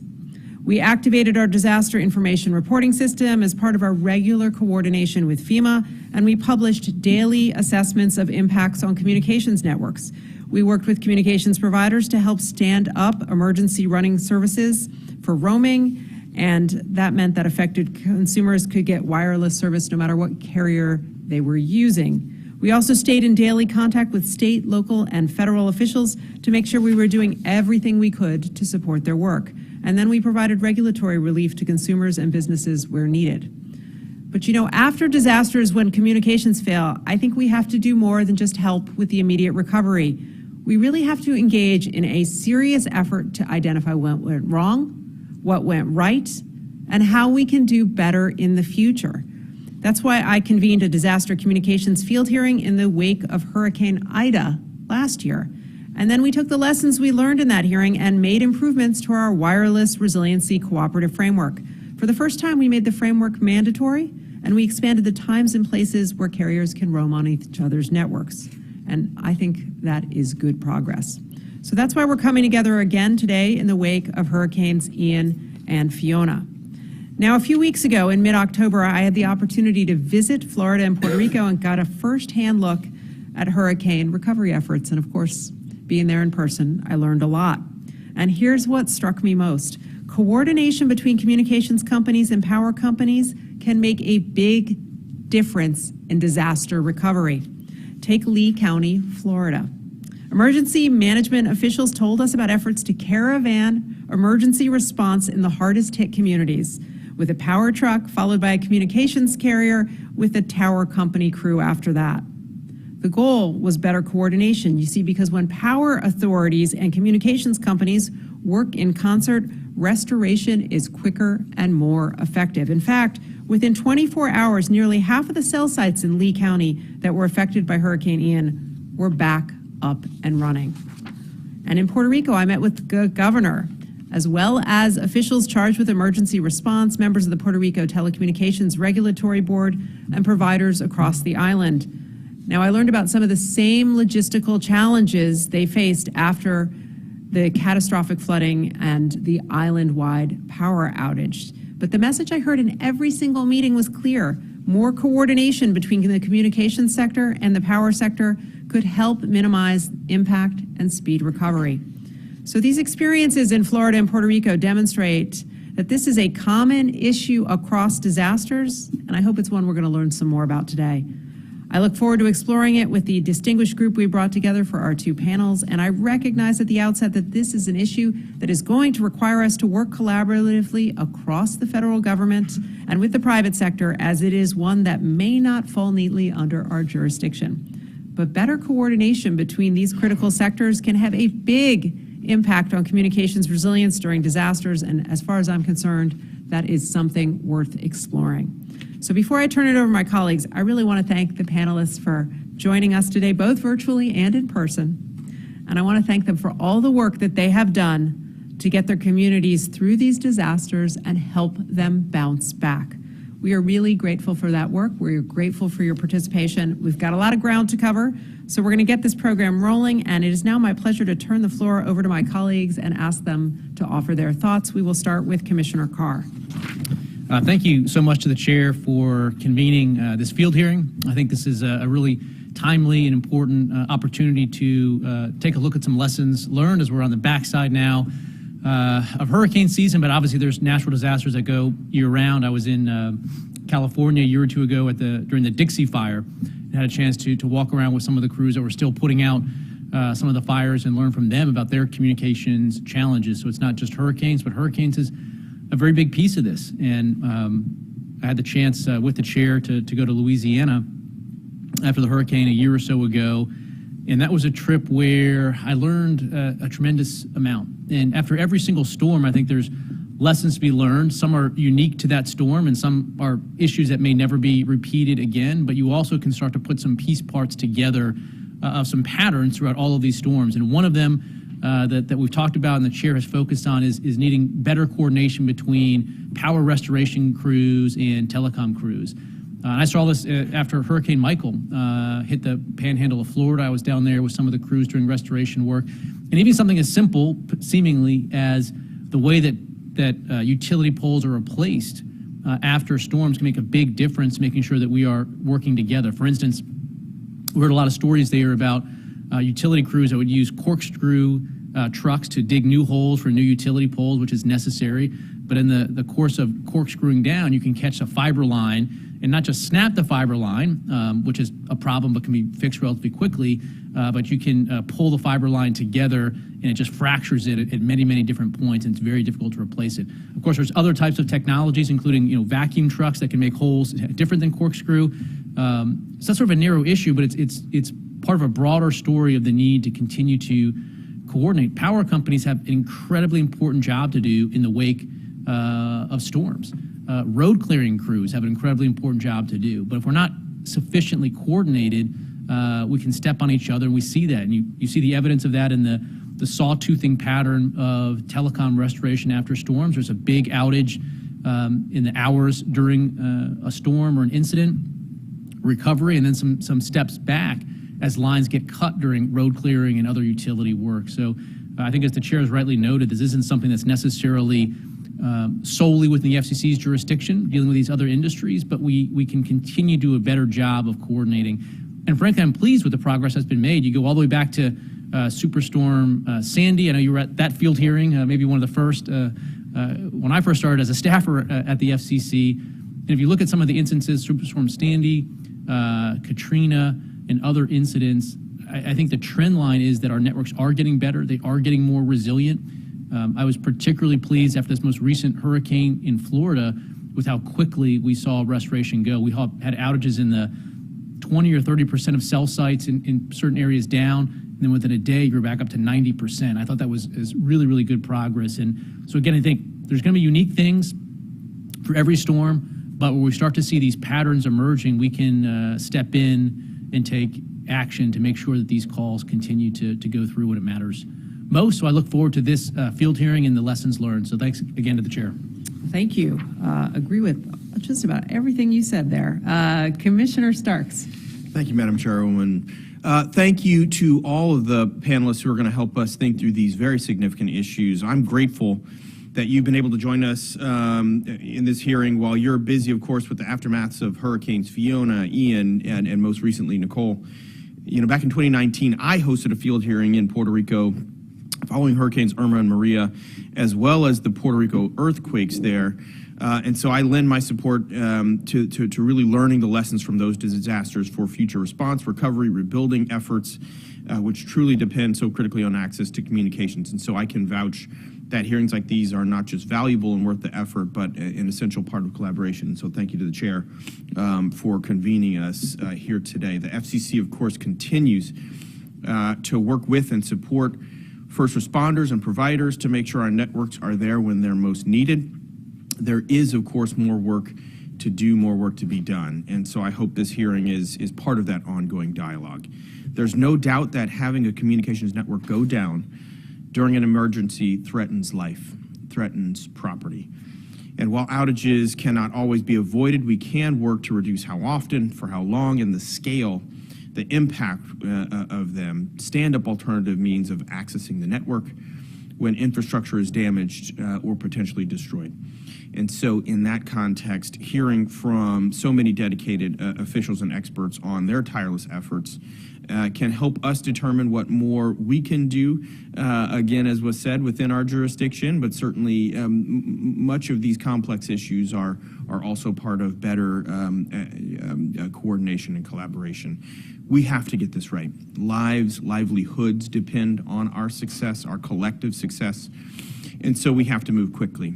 Climate change as well, and the disproportionate impact that I see disasters having on very vulnerable communities is very real, have truly raised the stakes of our network resiliency efforts. You know, steps, of course, that we've taken here on the Commission, mandatory disaster response initiative, improved outage information sharing are moving us, I think, in the right direction. We're also exploring ways to support new technologies with clear public safety benefits, satellite systems that provide essential backup connectivity, and even you know, innovative things like drones that are used to survey critical infrastructure in the wake of disasters. So more than anything, I'm here as a listener, of course, to hear what else we can do. Additional outage reporting improvements could help, whether the Commission should take a closer look at universal service, USF fund support to make sure we're building hardened networks. But when it comes to really strengthening our networks, I think no good ideas should be off the table. So thank you, Madam Chairwoman. Thank you. Now we'll hear from Commissioner Symington. Thank you to all our panelists for being here today, and thank you to the chairwoman for convening these panels. I'm really encouraged at the tremendous progress that American communication networks have made in natural disaster resiliency, from the simplest but most grueling improvements like burying cables instead of running them overhead, to the most cutting-edge advances like direct satellite to cell phone connectivity and mobile base stations on drones. It seems that we can look forward to a future where Americans who suffer natural disasters can count on continuous lines of communication with emergency services and their loved ones. And that's a ray of hope, because right now post-disaster recovery is still very painful and there's lots of work to do to get to that brighter future. I want to commend industry for their tireless innovation in this space, and I hope that the FCC can continue to be a helpful partner both through our regulatory and deregulatory authority, as well as our ability to serve as a coordination point for the myriad parties that need to work together to get this right. So I look forward to hearing from our panelists about how we can do a better job on all of these roles. Thank you to my colleagues. And before we get started, I just want to say from the outset that we're in listening mode as we probe for more information on coordination and resiliency issues. And while some of what we hear today may be relevant to pending rulemakings or commission proceedings, those proceedings are going to remain open and subject to further consideration. For today, we really look forward to hearing from the experts, and this hearing's transcript will be placed in the record of relevant proceedings and open for further comments from the public. And with that, on today's first panel, we will hear firsthand accounts of public safety officials and communications industry stakeholders involved in the response to recent hurricanes. We've entitled it First Responders and Lessons Learned from the Ground. We're going to explore what worked, what didn't, and what lessons we can learn from their experiences. So I hope that those panelists attending virtually can all have their videos turned on at this time. And today, we're going to hear from Christina Dayries, the Deputy Director, Chief of Staff, the Louisiana Governor's Office of Homeland Security and Emergency Preparedness. We're also going to hear from Josh Descant, who is the Chief Executive Officer of REV. We'll hear from Paula Filla, the Manager, the Division of Government Communications Networks in Lee County Department of Public Safety, Edwin Nerarian from FirstNet External Affairs, and Enrique Volkersnin, who is the Deputy Secretary on Innovation, Information, Data, and Technology from the Puerto Rico Governor's Office. And a few other quick reminders. This event is open to the public via a live feed from the FCC's webpage and the FCC's YouTube channel. Stakeholders and members of the public are invited to share their perspective on these topics in the form of written statements via filing with the Commission's electronic comment filing system, especially in PS docket number 21-346 and 15-80, as well as ET docket number 04-35. Now, written statements of the panelists and the recording of the hearing are going to be made a part of the public record, as I mentioned before. We're going to also ask our esteemed panelists to please mute themselves when not speaking or answering a commission prompted question. Also, I'm going to ask that my fellow colleagues explicitly address which witness or witnesses they'd like to hear from when they ask a question, or otherwise specify that they are putting the question to the panel as a whole. Now, in light of the open docket as well, we emphasize that the views communicated in the course of this hearing are not intended to reflect decisions on any open issues, and we look forward to learning more as the Commission develops a record in the open proceeding. So I got all my legalisms out of the way. So now we're going to proceed with opening remarks from today's panelists, followed by questions from the Commission. I'd like to request the panelists limit their remarks to 3 minutes. We will first hear from Christina Dayries. Please proceed. Good morning. Thank you for allowing me to represent the state of Louisiana today to brief you on disaster response and restoration coordination for emergency communications. Louisiana's 2020 and 2021 hurricane season saw 11 federally declared emergencies. As a result of the multiple disaster events, our perspective in regard to emergency communications may provide critical insight as you prepare for future events. I would first like to begin by thanking Chairman Rosenworcel for your willingness to travel to meet with Governor Edwards and our Louisiana team following Hurricane Ida, and for your recent visit in September. These visits reflect the partnership and responsiveness required to address the challenges created by the historic storms which impacted our state.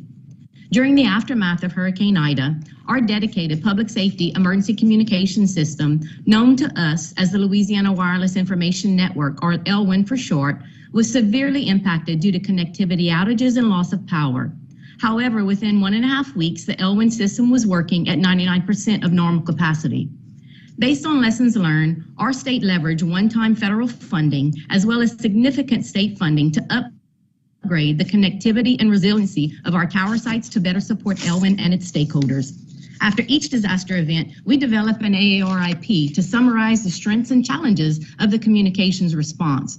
I would like to recognize and thank CISA and ICTAP for their assistance in preparing our AARIP for the Ida disaster. The ELWIN system areas of improvement identified include quicker ELWIN restoration, where we identified further coordination is required with newer and existing vendors. A need for more rapid site assessments, which will be augmented by the Louisiana National Guard Signal Unit, and an increase in our deployable communication assets.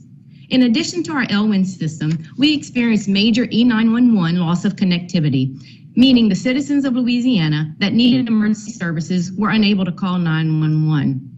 Louisiana recommends the following. We requested the FCC and AT&T implement mandatory reporting of critical public safety circuits with TSP for any area DERS is activated. Although the carrier's report to the FCC is not detailed, it does provide broad system information which Louisiana would use as a trigger point to request a carrier's report with more specific circuit information. We requested the FCC deploy 4 personnel to Louisiana. The FCC project role teams look for signals and could provide notification to our ESF2 cell. We requested the FCC require the mandatory disaster response initiative, which would allow seamless communications. This went into effect on October 31st of this year, and for that we are thankful. We requested that the FirstNet president provide for more visibility of mobile asset locations and better coordination with the Network Operations Group. And we requested requested that all agencies, including the FCC and commercial telecommunications providers operating in Louisiana, locate in our commercial carrier group to facilitate coordination during disaster events. And finally, we requested that one National Coordination Center, CISA personnel, to coordinate emergency response efforts of wireless and wireline carriers. Overall, the more concerned matter we want to ensure we bring to your attention is centered on the telephone circuits, where FCC is the regulating body for these carriers, as well as the need to raise awareness and funding for emergency communications at the state and local levels. The areas of improvement and related requests we identified today will provide for a more efficient and rapid response to any disaster event states may face in the future. I would like to thank you for your time and attention today, and this concludes my statement. Thank you very much. And now we will hear from Joshua Descant.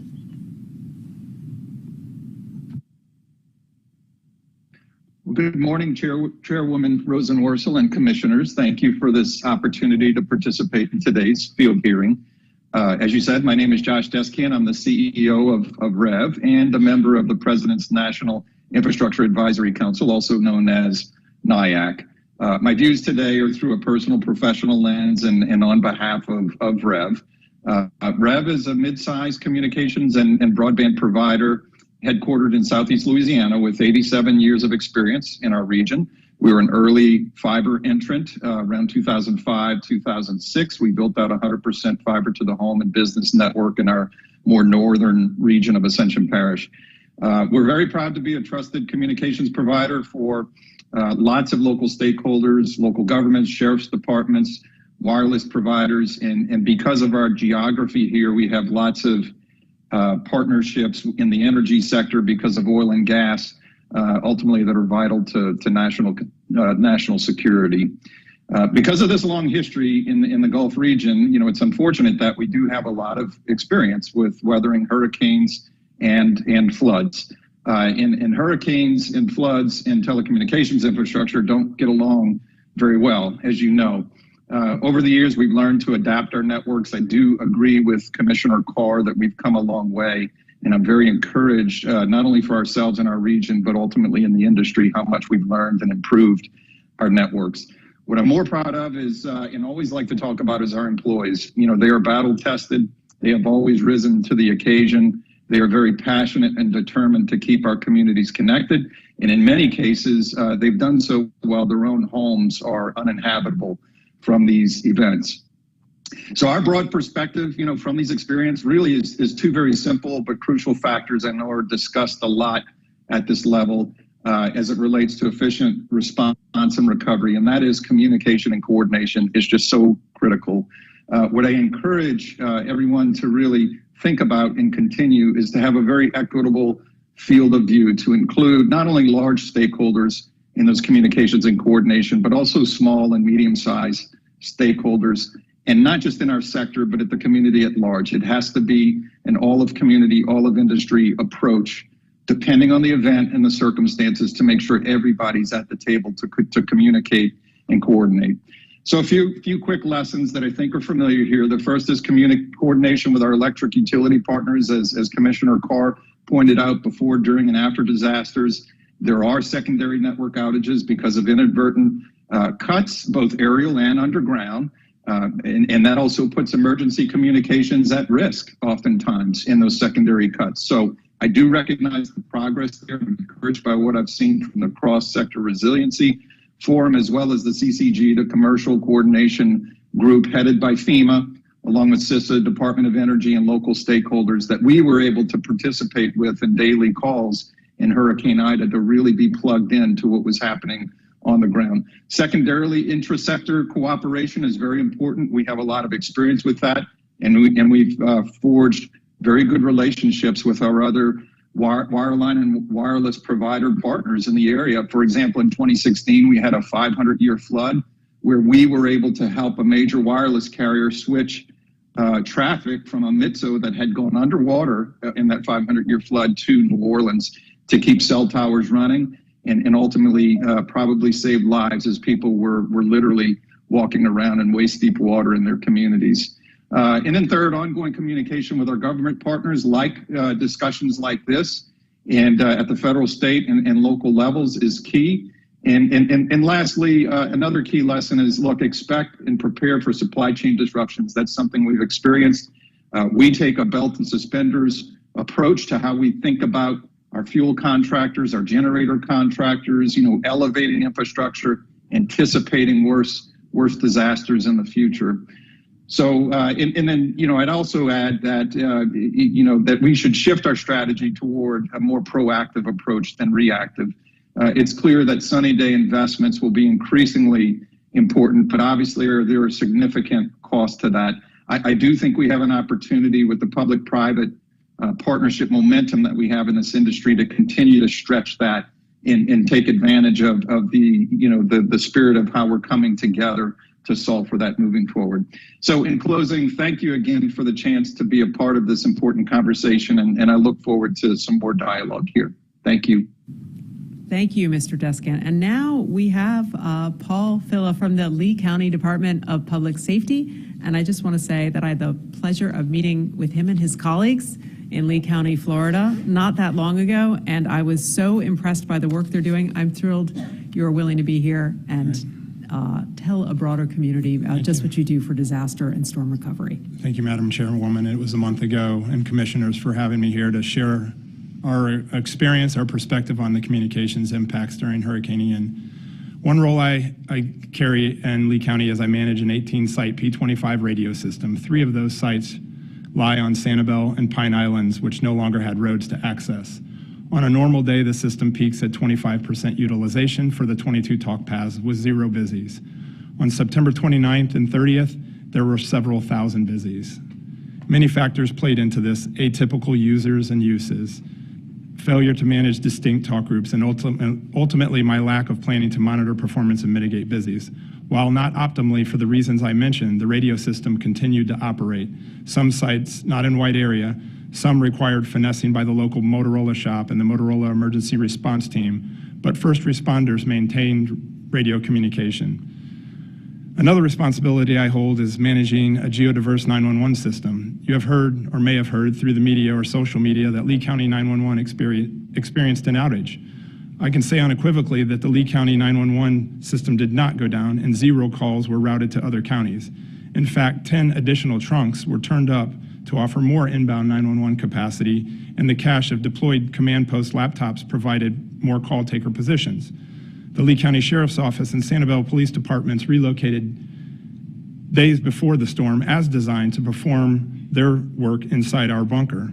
In the days leading up to the storm, the county's PSAPs averaged 3,400 daily calls.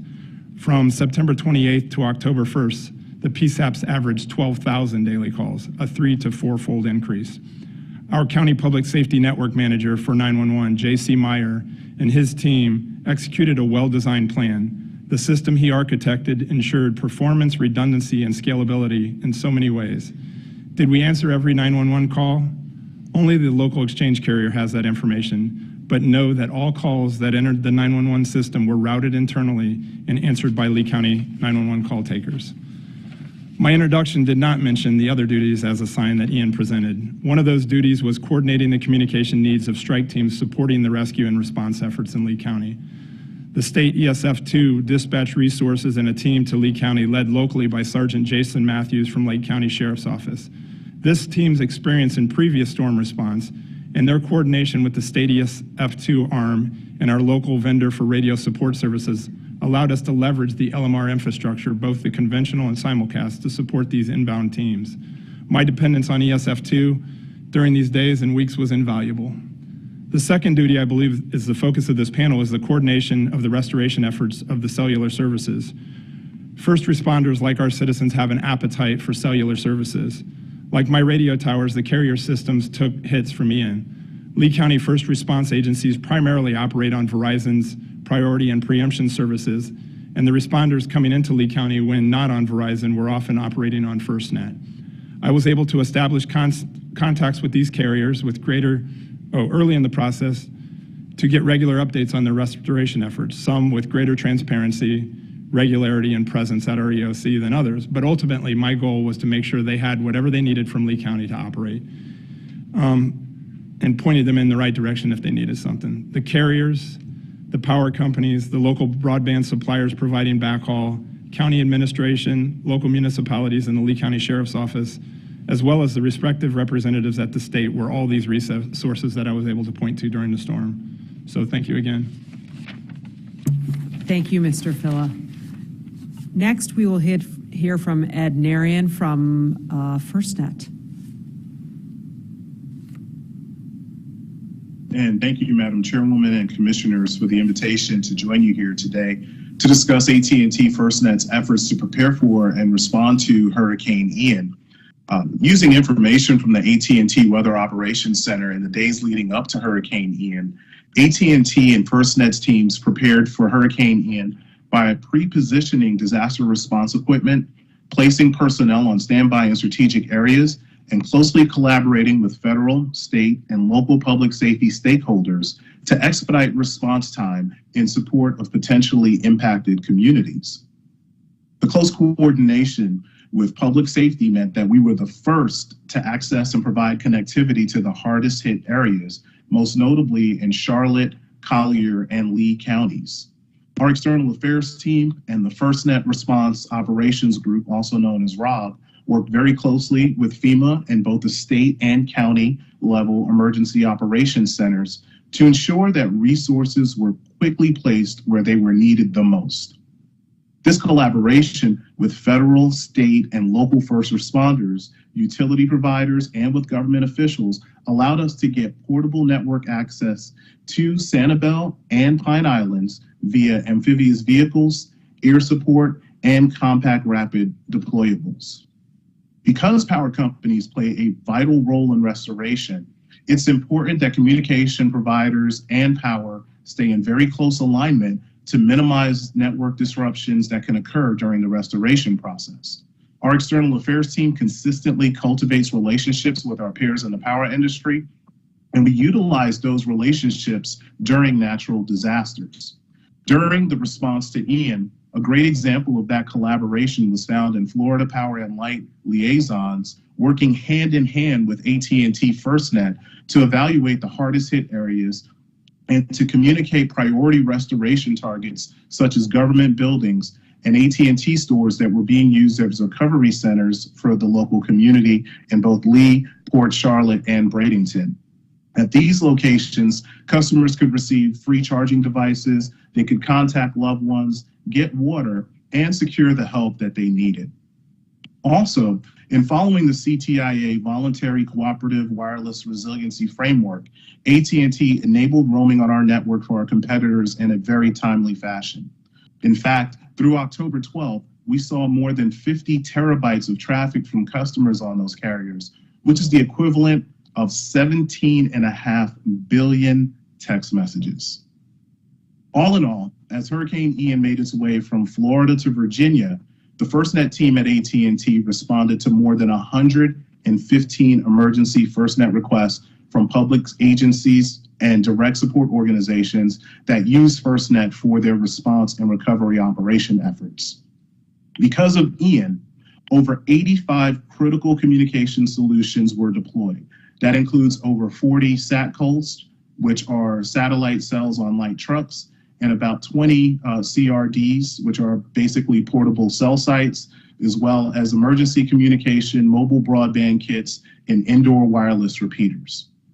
However, this quick recovery wouldn't have been possible without extensive pre-planning under the blue sky conditions and solid coordination between the government, AT&T FirstNet, and our utility partners throughout the state. Thank you for the opportunity to be here today, and I look forward to answering your questions. Thank you very much. And last but not least on our final witness from our first panel, and we will hear from Enrique Volkersnid.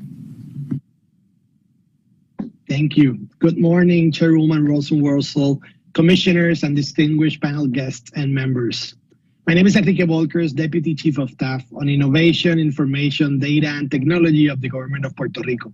I am honored to be part of today's hearing. I submitted a written statement with more details in order to respect the time of this hearing.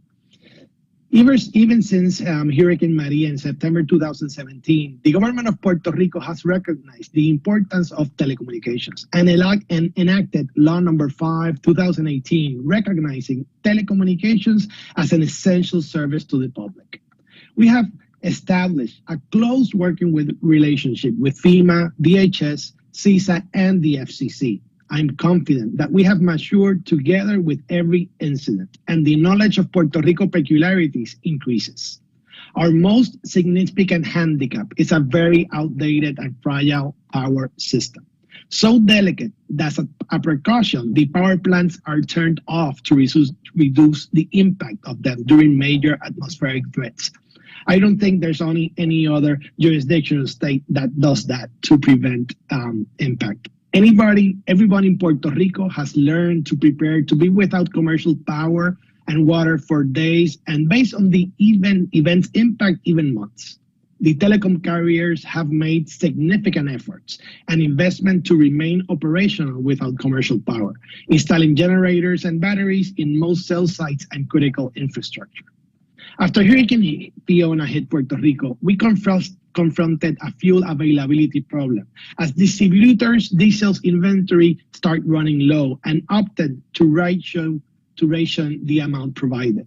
While working this situation, we learned that the leading carriers have a daily need of roughly 70 to 80,000 gallons of fuel to maintain critical operations running. Throughout the work that has been doing during the emergency, we can assure we have identified different matters to improve, specifically on sharing information and the recovery progress efforts.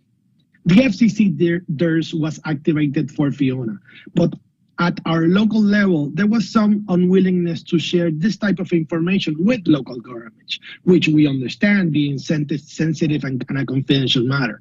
But without that needed information, it is very difficult to plan ahead on fuel and emergency deployments during times of need. We bring to the FCC's attention that most of the cell sites are in the metropolitan area.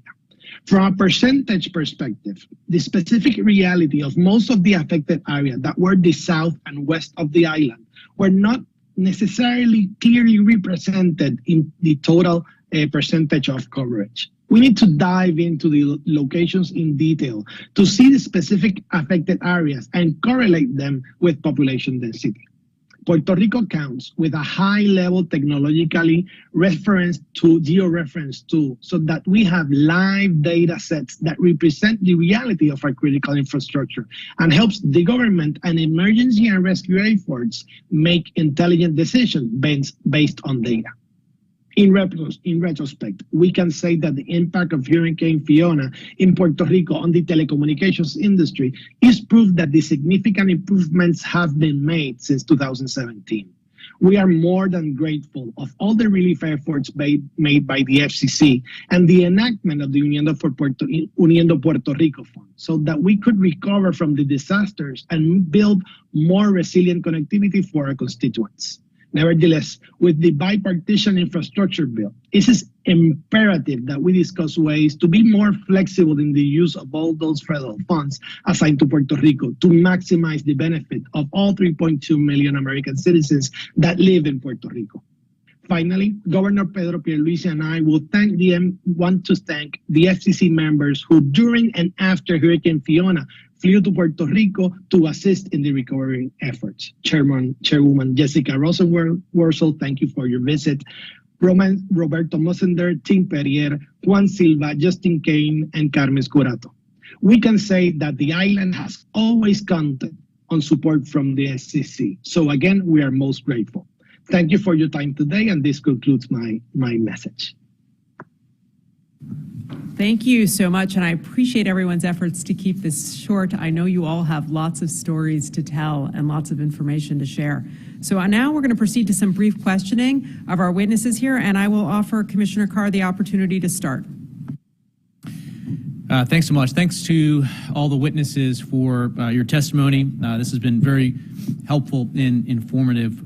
One question I have for AT&T FirstNet, one of the lessons that we learned is about roaming during disasters and how, at least in that particular context, it can go a long way to improving and maintaining connectivity. And recently we built on the 2015, 2016 voluntary framework that the FCC put in place and turned it into a mandatory framework. Now, interestingly, I think that went into effect around October 31st, right? Sort of when a lot of these storms were hitting. So we didn't get to have that fully stood up over a period of time before this round of hurricanes, but I'm hopeful that's going to play a role. Is there anything that you can speak to in terms of your early experience with that, or other thoughts on facilitating roaming during disasters?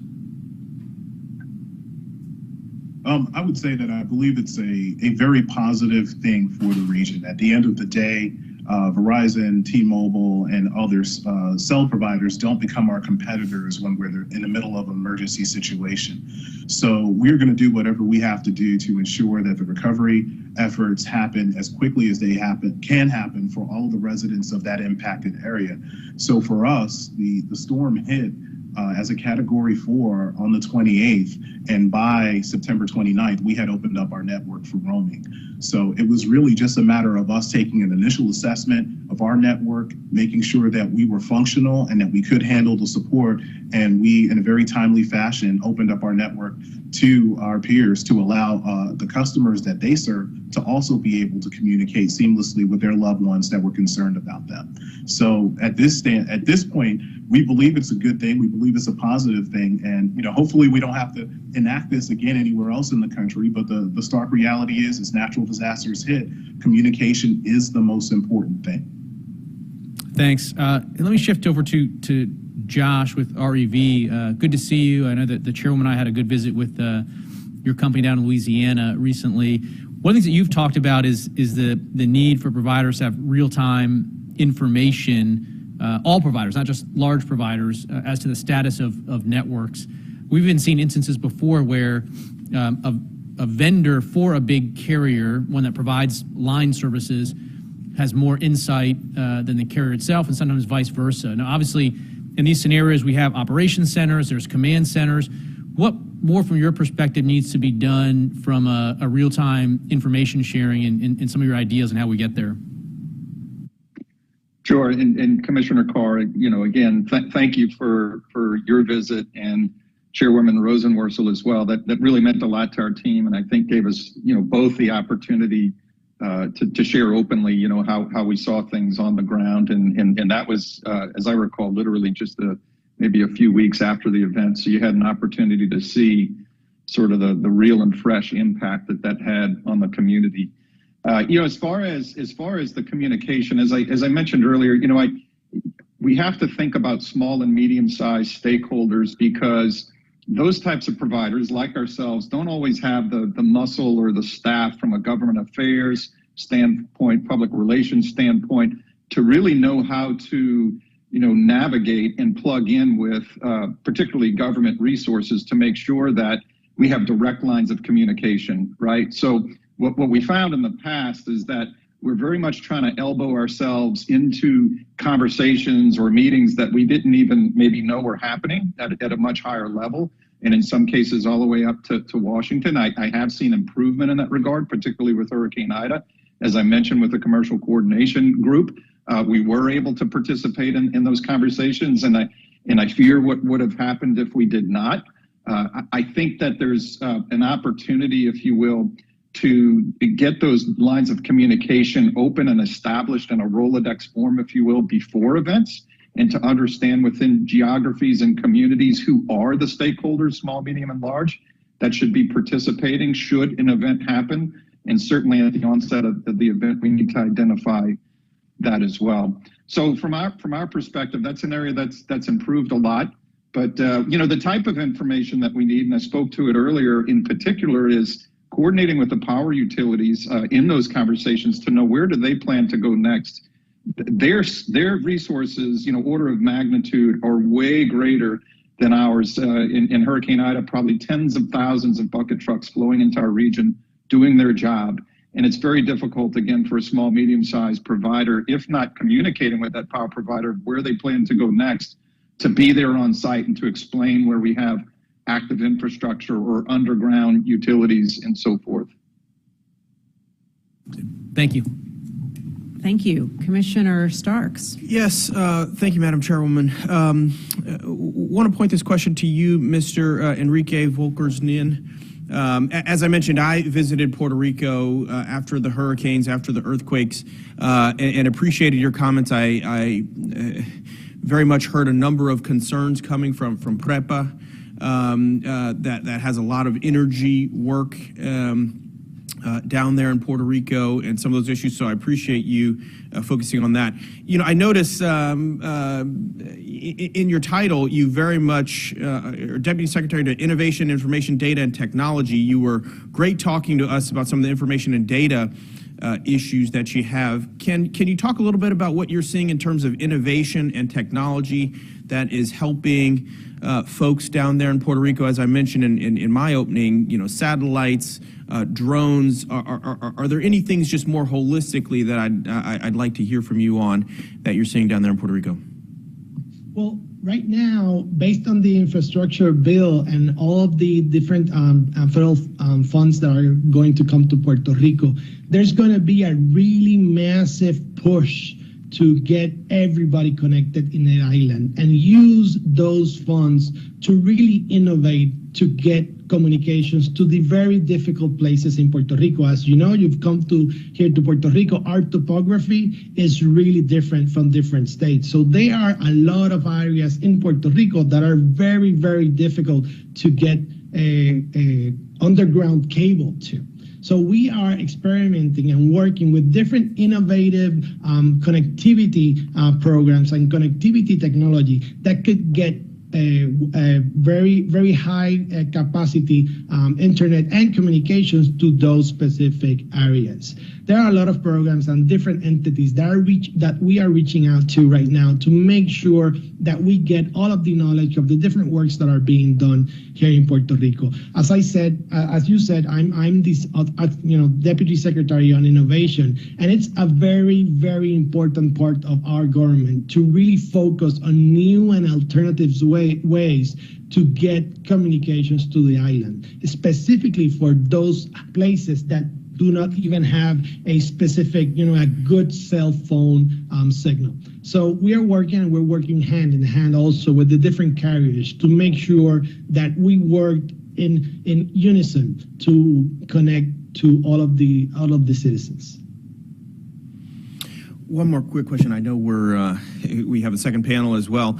This question to you, Ms. Christina Dairies. One of the things that in particular, there was a white paper by EPA published very recently that talks about how there's a disproportionate impact by natural disasters, weather-related events on low-income and very vulnerable communities. Can you tell me, how you've seen this there in Louisiana, how you've seen the response in particular on some of these very vulnerable communities? And do you see are there any kind of acute issues that you all think about in advance as you're approaching folks this way? I know the state of Louisiana, with our governor, John Bell Edwards, he just recently implemented his Louisiana Climate Action Plan. So he's kind of one of the few southern states that have put that plan in place in our area. And so we are building on that with the recent IIJA funding to try to implement some of those initiatives in our plan. And in regards to our public safety communications, we are taking a very aggressive investment in hardening and being more resilient in our public safety communications. That's statewide, in addition to trying to work with our 911 agencies and our telecom wireless and wireline companies to just really target those vulnerable areas, which include, for Louisiana, we're so rural, we're very, lower educated community, I guess, across the nation. So for us, the target on the Gulf Coast for us is our vulnerable population, is the critical area that we are spending a lot of investment in state dollars, and then any of the federal funds that come towards us, we are putting into that climate action plan that the governor has and targeting that coastal community. Thank you. Commissioner Symington. Thank you, Madam Chairwoman. Before we get into sophisticated questions of policy and planning, I just want to ask a basic question. And I'd be particularly interested in Mr. Descant's or Ms. Dairies' perspective on this. Are there any FCC regulations or policies that, in your view, just obviously stand in the way of quickly restoring service in the aftermath of a natural disaster? In other words, can you help us identify potential low-hanging fruit for easy focus and quick resolution?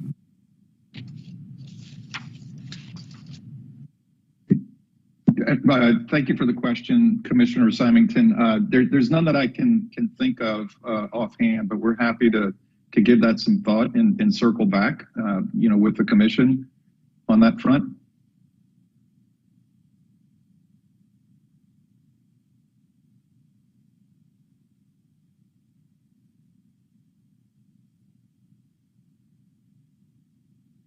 Please unmute yourself, Ms. Dairies. Sorry about that. Chairman Rosen-Marshall mentioned this in our opening comments, that coordination and collaboration on Blue Sky Days. We have seen significant progress when all of our stakeholders come together, the private sector with our new commercial carrier group co-located next to our state EOC during disasters is critical, but we don't want to do that after the disaster. A whole lot of knowing what's their commercial carriers' plans pre-event will help us either augment them or them augment the state's plan. And so a lot of that coordination, collaboration during Blue Sky Days will go far. As far as rules, I think working through that, through the disaster planning, will maybe identify something, but off the top of our head, I think what you recently did on October 31st is gonna do a significant improvement for our state. Thank you very much, and I really appreciate those comments, particularly because we want to make sure that, as Mr. Descant noted, that smaller providers are not always best positioned to engage with the federal government and may run into a red tape that would be less of an impediment to a larger organization. I'd like to address my next question to Mr. Volker-Schnin. Can you speak, please, to the legal process for installing new infrastructure like power generators, redundant backhaul, new towers, and so forth in Puerto Rico? And in particular, is there any red tape we could directly address that would be an obstacle to speedy deployment, or is this more something that would be a joint effort between us and some other entities? Yes, greetings. Definitely that could be a really a joint effort, particularly because that regulatory process of building new cell sites and constructing tower depends on a lot of time on that municipality where the tower is going to get constructed. But when Governor Pierluisi entered in the administration, he enacted an executive order identifying a different reconstruction important tasks to be expedited in the permitting process, and telecommunications and broadband are part of those priority projects. So we do have a process that it's been analyzed and implementing to expedite those type of process focused on reconstruction and resilience in that telecommunications and broadband infrastructure that's needed to be, spread throughout the island. So it's something that as you said, there's really a lot of red tape based on all of the processes. Right now, there is a process ongoing that all the regulatory documents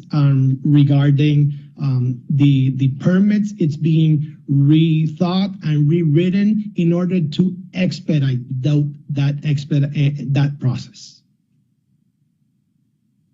Thank you very much, sir. That's very instructive. And of course, we've spent some time considering the question of federal preemption and on municipal issues, and trying to address that in various ways. I very much appreciate your comments, Madam Chairwoman. I think that's all I have.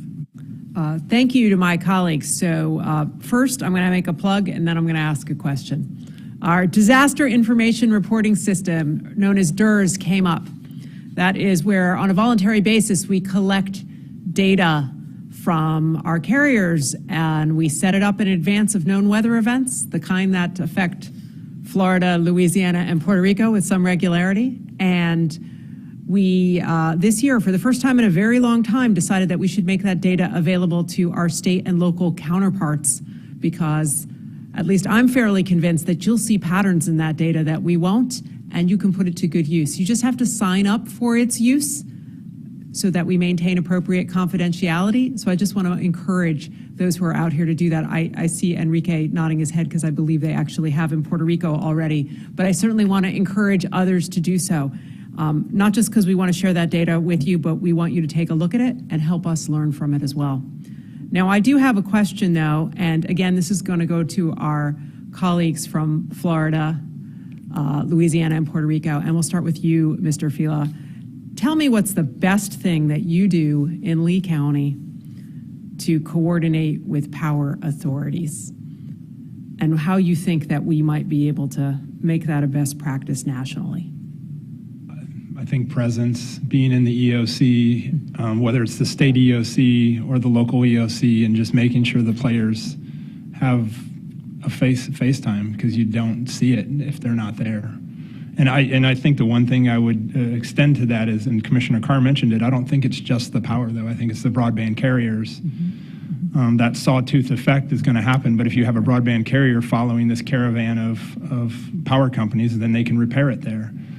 And I mentioned it to some of the staff here. The Motorola Emergency Response Team came out, and they handled the LMR part of our restoration, and they were like the Swiss Army knife. They had people who can fix all of those things. Like if it's a generator power, they had those guys. They had people who can climb the tower. They had people who could fix a generator. They had people who can fix the fiber cuts. So it didn't matter, and they came as Motorola, so that's one credential. So it gets more complicated when you have a broadband carrier who's not associated with the tower company, who's not associated with the generator repair company. So those credentials get a little difficult and hairy, because each of these municipalities and each of these law enforcement agencies credentialing to get onto these barrier islands was very difficult. So I think coordination at the EOC, making sure that, and transparency of what's going on. So then we can say, hey, tomorrow we're going to be on the south side of the island, so any resources going that way, let them go, and they're associated with this fix. I think that's the key, is that transparency and that coordination. But you guys know that, it's what this is about. Is just, but I wouldn't narrow the scope to just power. I would say anything that's going to restore those communications. That would be key. Okay, that's helpful. Ms. Dairies, can you respond from a Louisiana perspective? Well, Mr. Fila hit it on the nose. He truly nailed it. And we've learned in Louisiana, our Public Service Commission is co-located in RSC, and they brief the governor every day, sometimes several times a day, on the situation that's happening during a disaster. But what we would like to see is some good task force, that pre-planning and developing task force that Mr. Fila mentioned, where you're going along with the power companies, the broadband companies, the telecom communication companies, on little task forces, and really targeting those disaster areas to be able to quickly get access to. That's the biggest issue. Sometimes you can't even get to an area that has been damaged that you need to repair. So really doing a lot of that pre-planning, but co-locating in the EOC, that coordination is critical for us. Well, thank you. Mr. Volkers-Nin, and especially I want to hear from you, because I know you've had some unique challenges with Puerto Rico and power. Yes, there has been. I want to agree with Deputy Dairies and Mr. Fila about what they said. It's really important, that communication and obviously that pre-planning. Those two items are very, very important. As you know, in Puerto Rico, we have a public-private partnership that deals with distribution of the power in Puerto Rico. So our main roadblock was communication and data accessibility with Power Authority. It's very important. I come from a programming and data background. So for us, it's very important to have a specific data information so we can plan going forward. As I mentioned in my statement, in Puerto Rico, we have a geographical map asset system that we can plan ahead what are going to be our response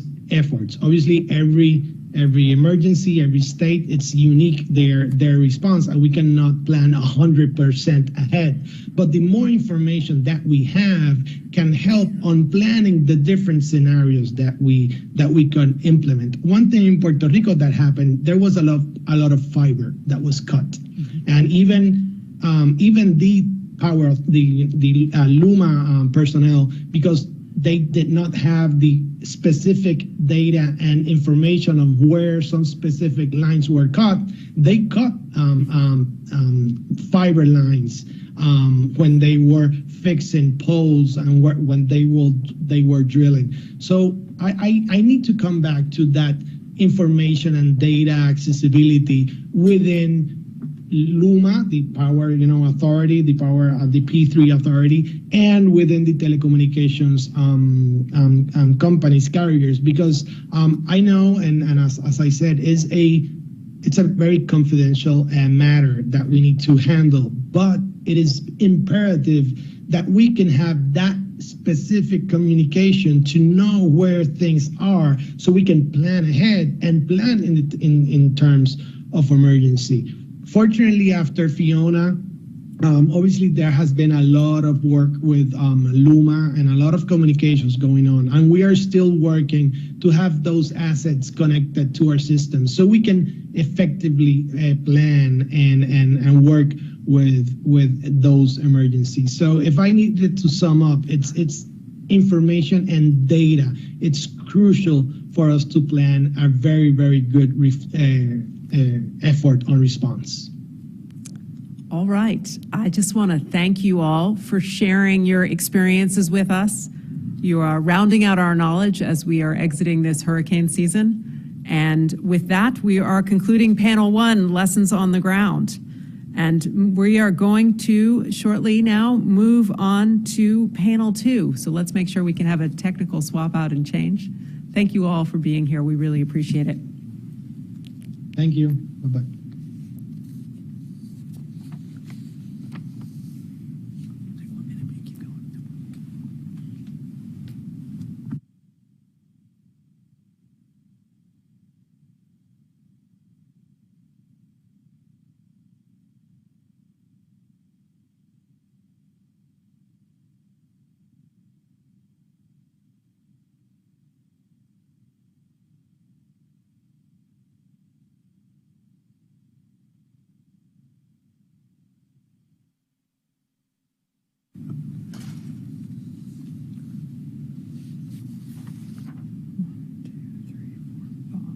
Do we have 5 of us here? I think we do.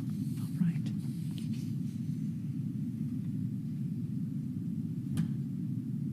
Nathan, are you going to get